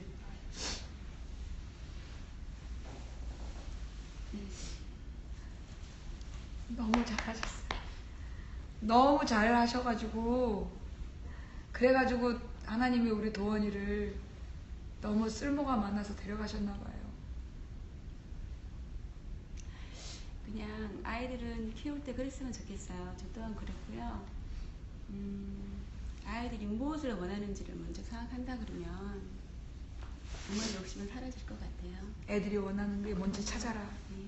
그리고 저는 그렇게 키웠거든요. 사실 공부도 중요하죠. 지식 중요해요. 살아가면서 당연히 지식은 있어야 돼요. 하지만 기본적으로 먼저 인성이거든요. 그렇죠. 그리고 경험이에요. 경험사 지혜거든요. 그래서 인성과 지혜가 많다 그러면 그 삶은 힘들지 않을 거라고 저는 그렇게 교육을 시켰어요. 도원이 하나예요? 이 오빠. 오빠랑 맞아. 오빠랑 도원. 근데 이렇게 정말 너무 애가 잘 자라줬잖아요. 그런 도원이가 갑자기 사라졌을 때 어떠셨어요? 유학도 못 보내는 딸인데. 그러니까 지금 생각하면 후회스럽죠. 그때도 이제 생각하지 말고 도원이 생각하고 보내줬어야 되는데 차라리 유학을 보냈더라면. 그때도 도원이 말을 들어줄 걸 그 생각을 해요. 네. 지금 도원이가 없으니까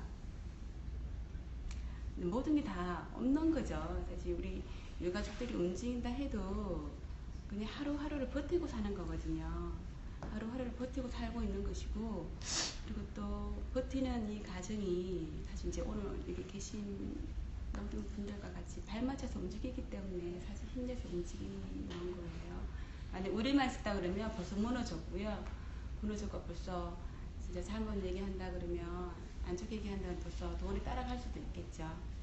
그리고 우리가 그렇게 지켜주시니까 우리가 무너지지 않고, 그리고 집에 가도 가정이 다 무너졌지만 그래도 다시 또 움직일 수 있는 힘이 되는 거예요. 항상 감사하죠. 아니 근데 솔직히 이제 오늘 시간이 별로 5분밖에 안 남았지만 혹시 여기 더 쓸 수 없죠? 여기 이 공간을 여기 6시에 문 닫으셔야 되죠? 그죠? 예, 여기 5시에 문을 닫으셔야 지금 돼요. 우리가 선생님 지금 작업을 하죠. 우리 작업하고 있죠. 네, 지금 작업을 해서 우리가 여기 기억저장소에서 이 형광등이 지금 이제 교실이 아니고 예. 이미 시기 전이잖아요. 네. 그 형광등이 지금 내려와 있잖아요. 그래서 이 보존물들이 그 색이 바라거나 조금 훼손에 그런 이제 문제가 있어서 형광 필름을 위해 이제 씌우는 작업을 할 거예요. 아, 그래서 원래는 그래서 6시에 이게 이제 물을 닫는 부분인데요. 오늘 작업을 조금 더 할 것 같아요. 아 그래요? 그럼 조금 더 시간 여유가 있네요? 아, 예, 다행입니다. 예, 제가 아까부터 시계를 본 게 6시에 나가야 되니까. 네. 근데 사실 이제 제가 여기 와서 이렇게 느끼는 게 뭐냐면, 사실 이제 이 세월호가 이 대한민국을 뒤집어 놓은 엄청난 사건이잖아요. 사실 저는 11년차 시사방송을 하고 있는데, 세월호 전과 후가 굉장히 많이 달라졌어요. 정말 너무나 많이 청천개벽이 일어났는데, 그게 왜 그랬냐면 그 사건 자체도 충격이었지만 이 세월호 유가족 분들이 사실은 1000일이 넘게 계속 싸워온 거잖아요. 그죠? 그렇죠. 이제까지 우리가 단일 사건으로 그 유가족들이 이렇게 오래 싸운 사건이 드물어요. 가령 이제 대구 지하철 사고라든가 몇 가지를 유가족분들이 소규모로 싸우신 적이 있었지만 이렇게 집단적으로 활동하면서 조직적으로 이렇게 아이들의 모든 물건을 갖다가 여기라도 놓고 지금 이제 시민교육문화원을 짓고 있고 그 지어서 다시 이걸 완전 복원하겠다는 거잖아요. 그죠? 네, 재현이죠. 재현. 네. 그러니까 이렇게 해내는 게 우리나라의 첫 번째 사건이에요. 그죠? 그리고 아마 전 세계적으로 쪽팔리지만 다른 세계에 이런 일이 없어. 일단 다른 세계에는 이런 일이 없지만 일단 단일 사건을 가지고 이렇게 문제를 조직화낸 거는 정말 처음이 아닐까 그런 생각들이 많이 들고 사실 이게 우리 어머님들이 정말 전 사실 보면 좀 무섭기도 해요. 이렇게 무서운 게 뭐냐면 사실 왜 그런 거 있잖아요. 너무 강해 보여서 무서운 거야. 그 이분들이 무너지면 안 되는데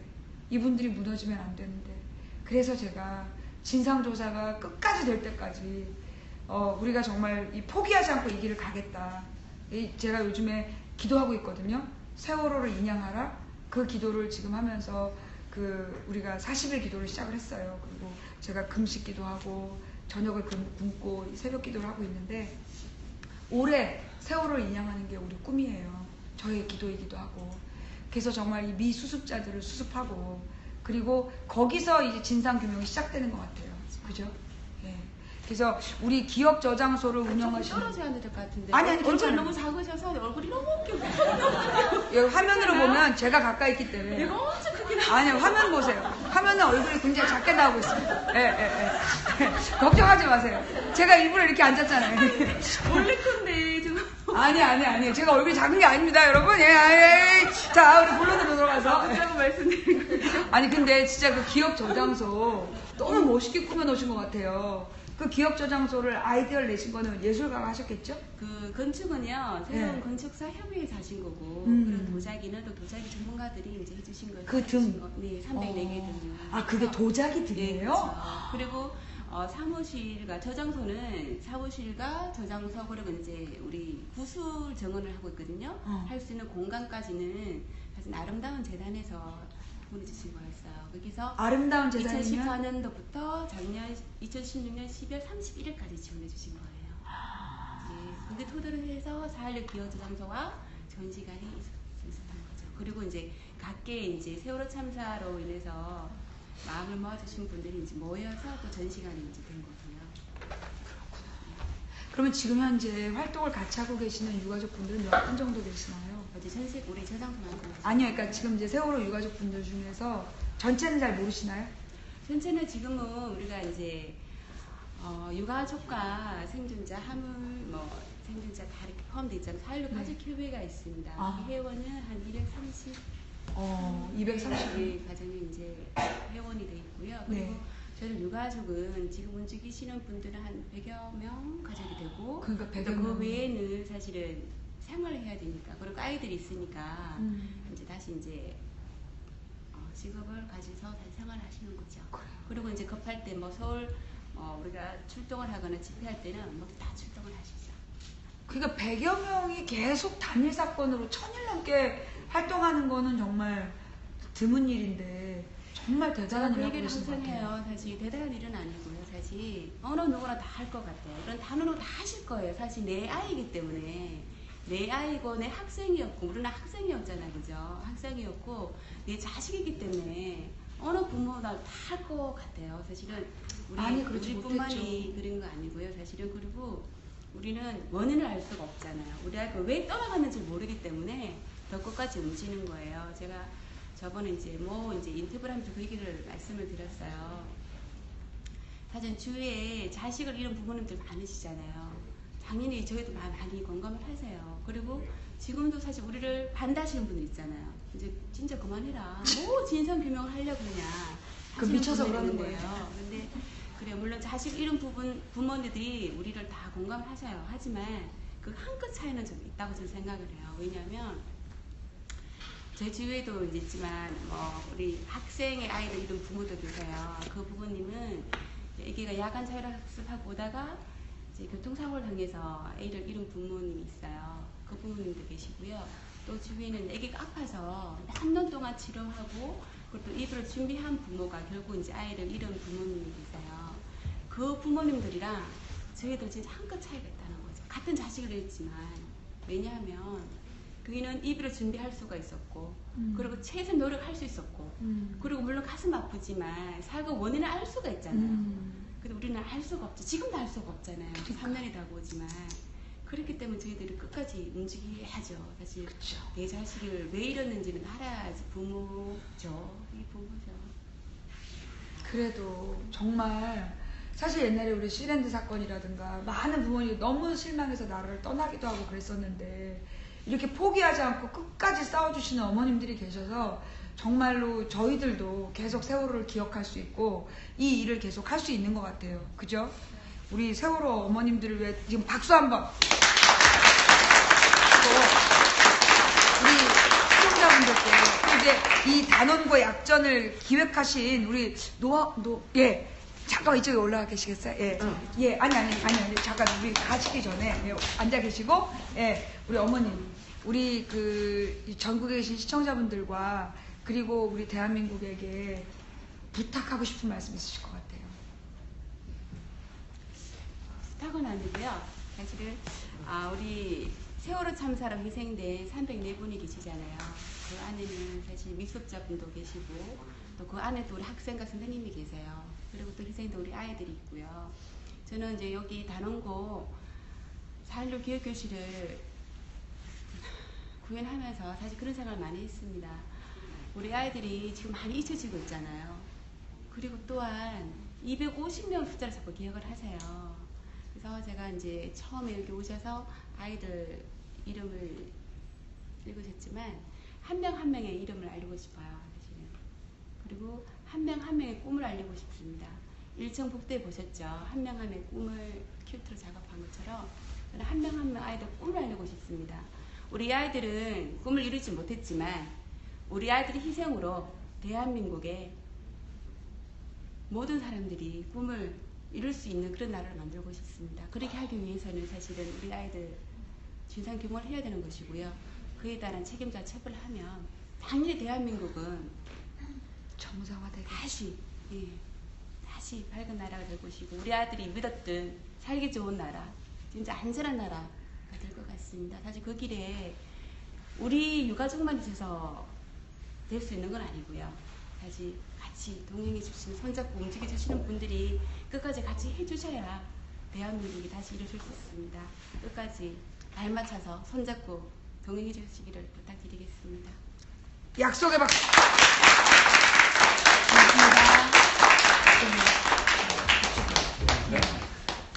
자, 이분이 누구신지, 네.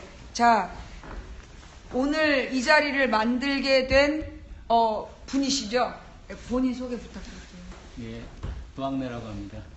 작가님이신가요? 아니면 무슨? 예, 이 140명 작가 중에 한 명이니까요.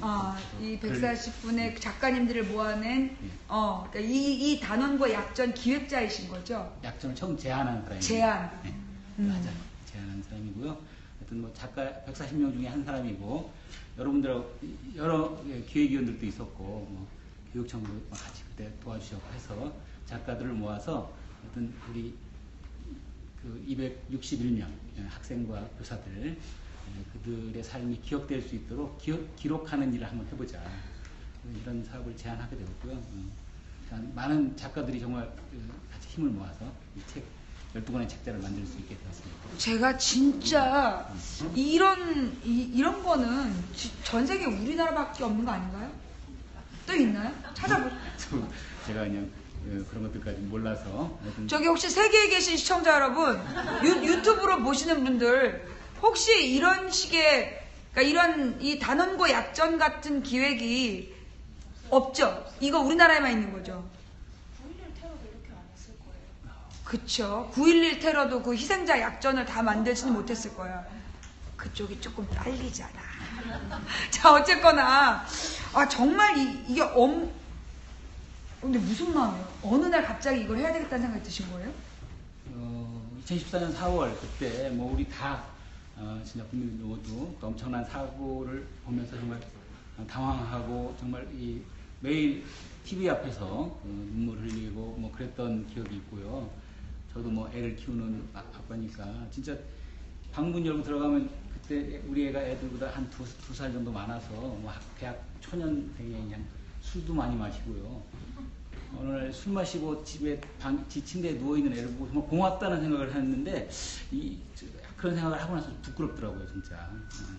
막 그때 사고자 사고 하던 그런 시절인데요. 뭐 그런 과정들을 거치면서 304명 특히 이제 단원고등학교 이 진짜 키워보지 못한 17, 18살이 우리 그 학생들 소년소녀들이 정말 그 어떤 재능이 있었고 그런 것들을 우리가 알아보고 두어야 할 일이고요. 어떤 가능성과 꿈을 가지고 있었던가 이런 것들을 기록으로 남겨놓을 수 있다면 두고두고 우리 이 학생들한테 그리고 그 글을 읽는 어른들한테 정말 삶이라는 것이 얼마나 소중한 것인가 그리고 정말 이 사고가 얼마나 참혹한 일이었는가 이런 일들을 우리가 되새길 수 있는 그런 기록이 될 수 있겠다 생각을 했어요. 이런 사업을 제안하게 되었고 사실은 그때 이제 제가 하는 일이 있었어요. 2014년 그때 지금 이제 뭐 경기도교육청의 교육감을 하시는 이재정 교육감에 제가 선거 비서실장이었습니다. 그래서 제가 안산 단원고와 그때 뭐 수습하는 학생들이 있을 때마다 여기 이제 한덕병원, 고대병원 이런 데에 후보를 모시고 혼자 오기도 하고 도움을 많이 드렸는데 이렇게 끝날 일이지 않는가 이런 생각을 하게 되었고요. 그래서 그때 가졌던 생각을 그 경기도교육청 인수위원회 경기도교육청에서 정말 교육적인 문제인식을 가지고 이런 일을 했으면 좋겠다 이런 사업을 제가 제안하게 되었습니다.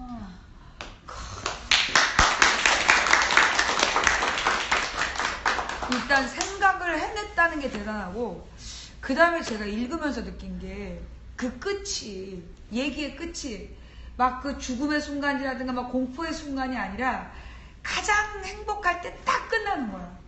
그래서 이 책들이 너무 재밌는 거예요. 그러니까 무슨 청소년 성장 소설을 읽는 것 같은 느낌. 그리고 아이들에 대한 이해가 굉장히 잘 되게 됐어요. 그래서 이걸 보면서 엄마들이 부모님들이라든가 또는 저는 청소년들도 이 책을 읽어보는 게 전 되게 의미가 있겠다 싶은 게 사실은 나만 생각하는 내 고민만 되게 크잖아 청소년들이. 근데 이 아이들의 일상적인 고민들을 같이 이 책을 통해서 대리 경험을 하는 거죠. 그렇기 때문에 이 책이 주는 느낌이 저는 굉장히 더 큰 것 같더라고요. 근데 처음부터 그런 계획으로 이렇게 끝내자 하신 거예요? 예. 예, 그때도 뭐 지금도 여전히 뭐 논란입니다만은 그 사고의 진상, 그 책임 문제, 어쨌든 그런 것들을 털어야만 우리 사회가 더 보다 정의로운 사회로 나아갈 수 있다고 하는 사회적 책임 이런 것들은 우리가 다 논의할 수 있는 일이라고 생각합니다만은 어쨌든 이 책에서 어떤 그 사고의 책임 문제를 다루는 것은 다 다른 사회적 과제라고 생각이 들었고요. 네. 어떤 그 261명의 삶을 어쨌든 있는 그대로 적어도 그 배에 타기 전까지 그 18살 된 소년들이 어떤 삶의 가능성들을 키워왔던가 이런 것들을 기록하고 그 학생이 이제 살아간다면 앞으로 수많은 그 성공과 실패의 가능성을 안고 있는 정말 생명들이죠. 그 어떤 가능성과 그 어쨌든 풋풋함 이런 것들을 그려내는 것이 좋겠다 생각이 들었고요. 책을 기획하면서 사실은 이제 그런 구상도 있었어요. 이 책 경기도교육청에 제안하면서 앞으로 고2, 고1, 이 동년배의 소년소녀들이 계속 우리 사회에 있게 될 터인데 그 학생들한테 고1, 2 학생들한테 읽힐 책이 되면 좋겠다.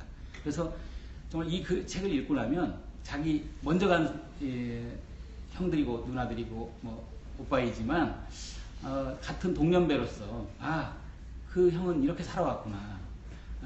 그 형은 이런 삶에 예를 들면 부모님과 아빠 엄마와 다투기도 하고 친구들하고 뭐 담배를 피기도 하고 이런 삶의 편민들을 읽으면서 내 지금 이 삶이 얼만큼 소중한 것인가.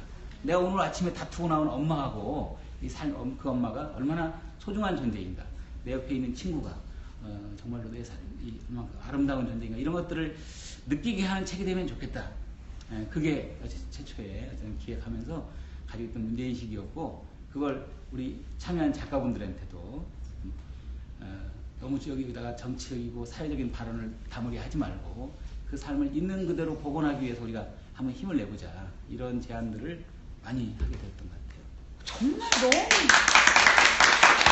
아니 이게 진짜 이게 왜 중요하냐면 정말로 그래요. 이 책을 읽으면서 그러니까 제가 참 대단하다는 생각이 드는 게, 우리가 세월호를 생각하면 보통 그 키워드가 슬픔이잖아요. 그죠? 슬픔과 분노가 우리의 키워드였고, 그리고 이것은 대한민국의 좌절이었어요. 그리고 이건 정말 전 세계에 부끄러운 일이고, 이거는 정말 우리들 모두의 마음에 상처가 돼서 이건 트라우마라고밖에 말할 수 없는 건데, 저는 이 단원고 약전을 보면서 이거는 정말 승화다. 이거는 승화다. 우리 사회가 정말 기가 막힌 하나의 이 세월호 사건이라는 말도 안 되는 정말 거지 같은 사건을 정말 우리가 인간들이 얼마나 아름다울 수 있는가. 애들이 너무 아름다운 거야. 너무 멋있는 거야. 하나하나가 어쩌면 이렇게 멋있는지.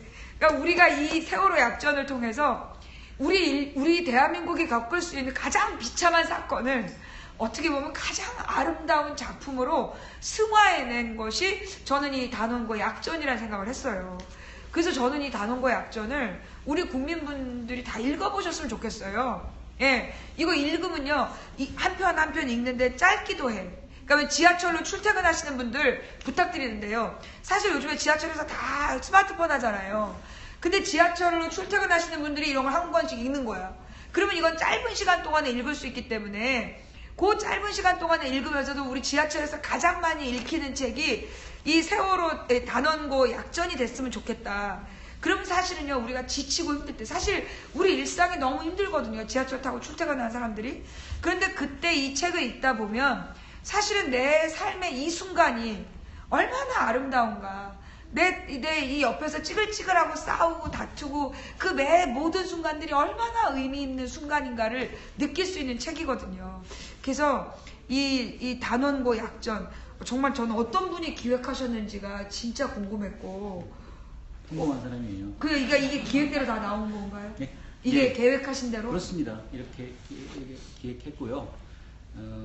뭐 지금 읽기 좋다고 딱 되게 이 소년소녀들 한 인물을 원고지 40매씩 했어요. 더 길게, 물론 그 풍부한 얘기를 담고자 하면 뭐 부족한 원고 메시지입니다만은 하여튼 그 중고등학생들이 읽을 만한 어떤 분량으로 쓰자 해서 이제, 그리고 또 워낙 숫자가 많잖아요. 250권을 만들기 위해서 워낙 이 읽기 가동력이 떨어지고요. 그래서 이제 이렇게 10개 반 10권, 그러니까 교사 1권, 그리고 마지막에 이 프로그램에 참여한 작가들과 뭐 학부모들, 그리고 뭐 12권에는 보면 이 소년들과 동년배인 그 세월호의 아르바이트생들 전기까지 12권에 있습니다. 그래서 12권은 그거구나. 네, 기획대로 이제 그렇게 기획을 했던 바고요. 그래서 한 학생당 기본은 이제 원고 40매, 교사는 80매 분량으로 쓰여져 있어요. 그러니까 한숨에 읽을 수 있습니다. 한숨에 한 명의 삶을 정말, 그래서 약전인데요. 짧은 전기를 통해서 한 삶을 이해할 수 있고, 하여튼 우리 무엇보다도 중고등학생들이 많이 읽었으면 좋겠어요. 우리 경기도 교육청 뭐 발간 주체인데, 교육청 물론이고요. 우리 다른 교육청의 교육감님들, 그리고 교육부에 그런 문제인식이 있는 공무원들이 있으신지 모르겠는데, 우리 교육부나 이런 데에서 정말 중고등학생들에게 자기 삶의 소중함을 정말 스스로 느낄 수 있는 그런 어떤 글 읽기로 이 책을 읽었으면 좋겠고요. 두고두고 읽었으면 좋겠어요. 근데 솔직히 진짜 말씀드리는, 진짜 그렇게는 어렵겠지만 각 반에 한 제씩 있었으면 좋겠다. 모든 교실, 대한민국의 고등학교 모든 교실에 이게 한 제씩 있었으면 좋겠다. 그래서 아이들이 언제든 지치고 짜증나고 힘들 때 그 자기의 친구들처럼 찾아서 읽어보면서 생각할 수 있었으면 좋겠다는 생각이 들었고요. 그리고 이거는 아이들만이 아니라 부모들도 읽어야 돼요. 부모들도 우리 특히 선생님들, 난 전국에 있는 모든 선생님들이 다 읽어야 된다고 보고, 그 다음에 이 중고등부 교회나 이런 종교단체에서 활동하시는 교사분들도 다 읽어야 된다. 그리고 무엇보다 자식을 키우는 부모들이 이 책을 꼭 읽었으면 좋겠어요. 그래서 이거는 정말 어른들에게도 가르침이 있는, 그리고 생각 깊이에 따라서 이 배우는 게 다른 책인 것 같아요. 그래서 이 책을 많이 봤으면 좋겠고, 그리고 이게 책을 읽다 보면 영만이가 남의 애기 같지가 않은 거야. 태민이가 남의 애기 같지가 않고, 오늘 읽은 뭐 도원이니 이런 애들이 너무너무 그 애틋한 거 있잖아요. 부작용도 있어요. 우리 딸과 다르구나. 뭐 그런 부작용도 살짝 있지만, 어쨌거나 지금 한 시대를 살았던 이 그 젊은이들의 한순간을 복원해냈기 때문에 이 책을 우리가 다 같이 보는 시간을 가졌으면 좋겠고, 저는 우리 시청자분들이랑 이렇게 매달 한 번씩은 이 단원고 약전이 읽는 시간을 가졌으면 좋겠고, 여기에 오면 이제 아무래도 시간도 있으니까 지난번에 아까 그 기억 전시관 거기가 딱 소리도 되게 좋은 것 같고 이렇게 분위기도 좋은 것 같아요. 그래서 허락해 주시면 제가 한 달에 한 번 정도 와서, 근데 이제 오늘처럼 5명이니까 너무 많아서 사실 얘기를 못했어요. 그러니까 지난번 영만이처럼 한 2분 정도만 해서 아이들의 이야기를 더 많이, 이 책 속에 사실 40장이 너무 작아요. 무슨 이야기했는데 40장이 너무 작아. 그래서 이 애들한테 궁금한 게 많거든요. 그래서 그 궁금한 이야기들을 하는 시간을 갖고, 그리고 저는 제 욕심일지 모르지만 제가 제일 걱정되는 게 읽으면서 가족들 걱정이 됐거든요. 나중에는 아이 하나의 형제들도 같이 만나서 이야기하고, 그리고 격이 없이 우리의 이 가족들을 이야기하는 그런 시간을 가졌으면 좋겠다. 그게 제 소망이에요. 그래서 이렇게 좋은 책을 내주신 그 기획자분을 한번 만나보고 싶었고, 그래서 여러분 이 책 제목이 뭐냐 하면 4.16 단원고 약전. 많은 분들이 지금 사진을 찍어 보내주고 계세요. 그 도서관에 우리 동네에 3권만 신청했는데 12권이 다 왔어요. 뭐 이런 경우. 그러니까 나눠서 누가 했든지. 그래서 각 도서관마다, 동네 도서관에는 우리 이 책이 놓일 수 있도록 해주시고, 그리고 가능하면 각 반에서도 이런 책들을 읽을 수 있는 그런, 그래서 학교마다 적어도 한 질씩, 적어도 학년당 한 질씩은 공유할 수 있는 그런 운동을 좀 했으면 좋겠다. 이게 제가 볼 때는요, 정말 슬픔과 분노의 세월호를 정말 가장 아름다운 아이들의 모습으로 승화시켜서 우리의 마음을 치유하는 책이에요. 그래서 여러분들도 이 책을 읽고, 그리고 우리가 세월호를 눈물로만 기억하지 말자. 눈물로만 기억하지 말고 이 별들의 생명을 더 빛나게 해주는 투쟁으로 만들어 가자. 그 말씀을 꼭 드리고 싶었어요. 그래서 오늘 저기 긴 시간. 저도 한 말씀 할게요. 네네네. 예. 기다려 주셔서 감사하다는 앞에 말씀. 분들도 말씀하셨고, 지금 사회자분들께서 말씀하신 건데, 우리가 정말 세월호, 4.16, 304명 이렇게 정말 어쨌든 정말 굳어버린 말로 기억되는 게 아니고, 정말 아까 그 250명 학생들 또는 304명 그 세월호와 함께했던 사람들의 이름을 기억해달라고 하는 것은 그들의 삶이 우리에게 기억돼야 한다고 생각하고요. 이 책이 그런 책이라고 저는 생각해요. 네. 우리가 그 삶을 오래도 잊지 않으면 우리 사회가 더 정말 품위 있는 사회로 나아갈 수 있는 그런 디딤돌이 되지 않을까 생각하고요. 그러려면 이 책이 죽지 않아야 되거든요. 많은 분들이 읽었으면 좋겠습니다. 또 하나는 또 중간에, 사실은 이 책을 쓰기까지 얼마나 많은 고통이 있었을까. 그 작가분들이 만나자고 그랬는데 못 나오신대잖아. 오다 돌아간 사람도 있고 와서 싸우는 사람도 있고, 그 자식들의 이야기를 하기 위해서 아무 말도 못하고 한참을 앉아있어야 됐다는. 그리고 또 이 인터뷰를 하고 이걸 작가가 글로 쓸 때 얼마나 고통스러웠겠어요. 제가 이 책을 보고 3번째 감동한 부분은 그거예요. 정말 가슴 아팠을 텐데, 너무너무 괴로웠을 텐데, 정말 예수님이 십자가에 달리는 것 같은 그런 고통을 다 정리하고 그리고 뽑아낸, 그래서 너무나 아름다운 이야기이기 때문에 그래서 우리가 기억해야 된다. 그래서 이 책이요 정말 치유가 됩니다. 이게 여러분들 내가 정말 요즘에 살고 싶지 않다, 본인의 삶이 너무나 괴롭고 내가 곧 죽어야 되겠다, 뭐 이 아파트 뒷베란다 열고 뛰어내리고 싶은 분들 숙제야. 12권 다 읽어봐. 그런 마음이 드는지. 저 망치부의 3번째 감동은 너무나 아픈 이야기를 다 고통을 겪고 마치 산고처럼, 아이를 낳는 고통처럼 만들어낸 책이기 때문에 그 짧은 이야기에 너무 빛나는 생명들이 있는 것 같아요. 그래서 오늘 이 책을 만들어주신 우리 노학래 작가님께 우리가 다 같이 박수 한번 보내주시다. 그리고 사실은 노 작가님뿐만이 아니라 다른 작가님들 진짜 고생 많이 하셨을 것 같아요. 그 얘기 한 번 더 할까요? 네, 그분들 지금 어떠세요? 그래요. 140명 우리 작가들 한 뜻으로 이 일을 해준 작가들을 기억해 주시기를 바라고요. 아니 잠깐만, 그분들 진짜 상태는 괜찮아요? 우리 작가 훌륭합니다. 뭐다 아니 그러니까 이걸 고통을 겪고 막 정신적으로 힘들어하시지 않으셨어요? 다들 그런 것들을 이겨내면서 또 글을 쓴다고 하는 것은 작가에게도 또 하나의 치유의 과정이 되는 거니까. 우리 어떤 작가분 제가 뭐 새벽에 막 전화 받고 그래요. 막 글을 쓰던 시절에 우리 어머님들은 뭐 작가들은 사실 우리 어머님들한테 여기 몇 분 계십니다. 하면 마음이 엄청나게 위축되어서 가게 되는 거예요. 저분은 아이를 잃은 분인데 한때 작가 가면서 그 심리적 위축은 얼마나 크겠어요. 그냥 작가들이 그냥 아주 자유롭게 자기의 생각을 막 쓰던 글하고는 정말 다른 거예요. 그런 점에서 작가들이 갖는 심리적 부담이 워낙 컸고요. 그렇게 한 작가들한테 뭐 어머님들이 잘 대해주는 분도 있지만 뭐 어쨌든 여러모로 힘들고 이런 분들은 어떤 작가한테 제가 들은 얘기 얘기했더니 막 얘기하다가 울다가 밥 챙겨 먹고 또 울고 얘기하고 13시간 동안 있다가 왔다는 거예요. 그 작가가 새벽에 자기 집에 들어와서 저한테 전화를 하는 거예요. 오늘 너무 힘들었다고 13시간 동안. 근데 일어나고 싶은데 못 일어나는 거예요. 참 그런 일들을 겪어가면서 글을 쓰신 분들이거든요.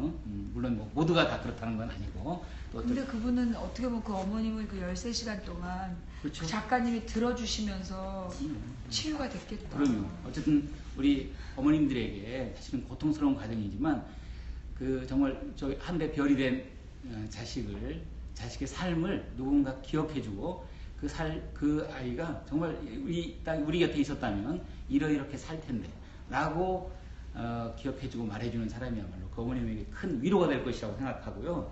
하여튼 이 책이 아마 우리 어머님들에게, 아버님들에게 그런 작은 위로가 되지 않을까 생각하고 그 일을 이제 140명 작가들이 함께 해낸 거니까 그 작가들을 좀 기억해 주십사. 이런 부탁의 말씀도 드리겠습니다. 정말 너무너무 고생하셨고 사실 뭐 자식을 잃은 부모만큼 고생이 있겠냐 싶겠지만 그런데 중요한 건 어떻게 보면 고립돼서 잊혀질지도 모른다라는 두려움을 살고 계시는 그 부모님들에게 그 부모님들과 우리들을 연결해주는 이 끈이 이 책이 아닐까 그런 생각이 들어서 정말로 위대한 작업이었다라는 생각이 들고 실제로 뉴욕에서 이 책을 번역해보고 싶다라는 분이 연락을 하신 경우도 있었어요. 근데 혹시 제가 이렇게 확답을 안 드린 게 이걸 제가 볼 때는 그냥 그렇게 아무한테나 맡길 게 아니라 이 출판사 자체에서 그런 이 번역을 공식적으로 하실 의향은 아직 계획이 없으신가요? 출판사가 그런 계획을 갖고 있지는 않은데요. 그렇죠. 충분히 뭐 그건 협의할 수 있는 바일 거고요. 예, 제가 볼 때는 이거를 번역했으면 좋겠다는 게 왜냐하면 이게 우리나라에서 시작된 일이고 그리고 이게 정말 대한민국 세월호를 온 세계가 다 알잖아요. 근데 그 세월호 우리는 그냥 거기 있는 거야. 그 어이없는 애들더러 나오지 말라 그랬던 그 나라로 있는 거예요. 근데 이거를 번역을 해서 다른 나라 사람들도 이 책을 읽게 된다면 우리의 아이들을 전 세계에서 같이 기억하고 그리고 이 위대한 작업을 우리가 공감하면서 다시는 이 땅에 이런 비극이 일어나지 않도록 온 세계가 함께 약속하는 그런 시간들이 됐으면 좋겠다. 그러면 정말 우리 여러분 그거 아시죠? 캐나다에서도 또 뭐 미국의 각 도시마다 세월호를 기억하는 프랑스에서도 그렇고 뭐 독일에서도 그렇고 그렇게 세월호를 기억하는 교포들의 모임들이 있어요. 그래서 행사들을 다 하거든요. 그럴 때 이 사람들이 뭐 하나 모르는 게 아니라 그 나라의 중앙도서관에 가면 이 책이 번역된 책이 있을 수 있도록 정말 노력을 했으면 좋겠어요. 그리고 정말 우리 국내 분들도 많이 같이 읽어서 우리가 우리의 마음의 상처를 좀 치유받는 진짜 마음이 치유가 돼. 너무 상한 자존심이 조금 그래 나아지는 것 같아. 그래서 꼭 한번 뵙고 싶었어요. 정말 수고하셨다는 말씀 드리고 싶고 정말 너무 아픈 시간을 견뎌내고 너무 귀한 성과물을 갖고 오신 거 수고하셨고 근데 좀 적극적으로 좀 행사를 하셨으면 좋겠어요. 제 귀에 들어오는데 1년 걸렸어요. 그것도 어떤 선배가 야 내 후배가 책을 못 봤는데 무슨 책인데요? 단원고 약속 그게 뭔데요? 이런 책 어찌나 화가 나는지 그 출판사 사장을 제가 한번 볼까 생각 중이에요. 도대체 무슨 마음으로 만들었는지. 네, 이건 농담이었고요. 여러분들이 그러니까 보니까 이분이 이거를 파는 게 아까웠대. 무덤에 가져갈 건가? 이걸 파는 게 너무나 죄송해서 이걸 안 알렸다는 거야. 그런데 사실 이건 세월호의 아이들을 우리가 기억하는 거잖아요. 여기에 와서 이름을 보면 내가 읽었던 애들이 보이는 거야. 그런 거거든요. 그러니까 이름을 그냥 이름으로 보는 게 아니라 그 이름에 대한 해설서니까 다음에는 꼭 도서관에서 책을 읽고 그 다음에 여기 와서 내가 읽은 애다 라고 한번 보고 가는 그런 시간들이 좀 되었으면 좋을 것 같아요. 그래서 오늘 2시부터 보내드린 긴 시간, 오늘 세월호를 기억하는 날 첫 번째였어요. 네, 첫 번째였는데 오늘은 우리 노한미 작가님이 오셨고 다음에는 이제 우리 가족분 한 분하고 또 작가님이 오실 수 있으면 작가님이 오시고 아니면 가족분이 오실 수 있으면 그 어머님과 또 다른 가족 형제도 얘기했으면 좋겠어. 왜 그때 그 형제를 위해서 그리고 나중에는 우리 생존자 친구들이 생존한 친구들이 자기 친구의 이야기를 할 수 있었으면 좋겠어요. 그래서 우리가 우리의 아름다운 친구들을 되살려내고 이들을 누가 한순간에 갑자기 하늘나라로 보내버렸는지 그 진상을 규명하는 약속을 하는 시간들을 앞으로도 계속 만들어갔으면 좋겠어요. 오늘은 첫달이라 오셨겠지만 다음에도 오시겠죠? 네. 그죠? 자, 우리 다음 달에 세월호 단원고 약전을 읽는 날을 약속하면서 오늘 이 정도에서 마칠까지 혹시 뭐 제안하실 거나 하실 말씀 있으세요? 제가 제안할게요. 네. 우리 어머님들 이렇게 모이는 자리에 못 오실 분일 것 같아서 제가 소개를 해요. 6반에 2학년 6반에 그 정이삭 군이 있습니다. 정이삭 군이 약중 2학년 5반에 정이삭 군이 있습니다. 그 어머님이 그 맹인이세요. 그래서 어머님과 정이삭 군이 둘이서 살았어요.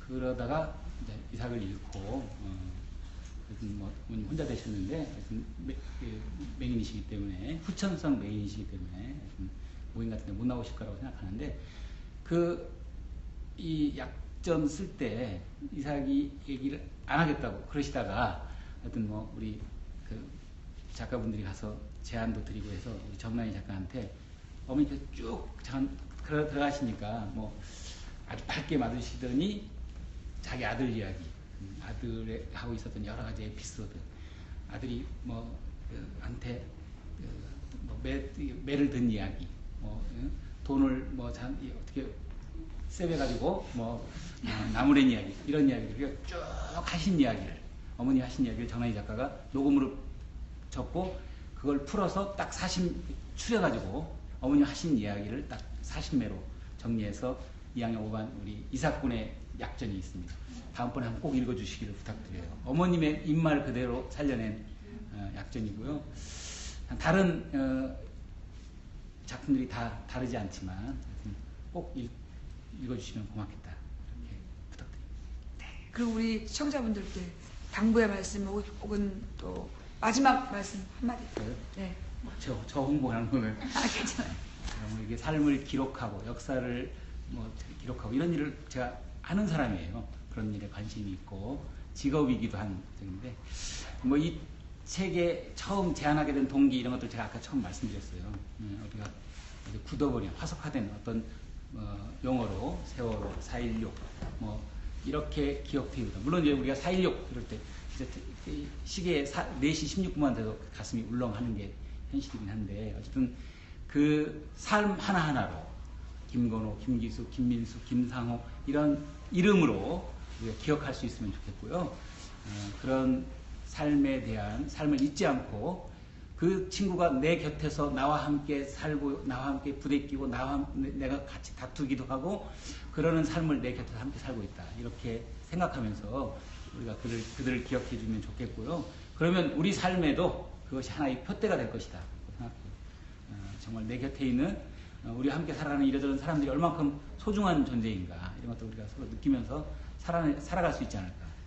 그럴 때 우리 사회가 더 품격 있고 진짜 아름다운 사회로 우리가 진보해 갈 수 있지 않을까 그런 기대를 갖습니다. 꼭 읽어주시기를 정말 부탁드리겠습니다. 감사합니다. 그래서 정말 우리가 이 세월호의 아이들을 다시 기억하는 작업 그리고 그것이 우리의 이 분노와 슬픔을 아름답고 공동체의 문화로 승화시키는 길이라는 확신을 가지고, 그리고 우리가 그렇게 세월호의 진상을 끝까지 규명해낼 거라는 다짐을 하면서 매달 한번 단원과 약전을 읽는 날을 마련했으면 좋겠습니다. 다음 달에 올 때까지 건강하시고요. 우리 다음 달에 만나요. 고맙습니다. 왕팀장이었습니다. 감사합니다. 이렇게 해서 마무리를 할게요. 예.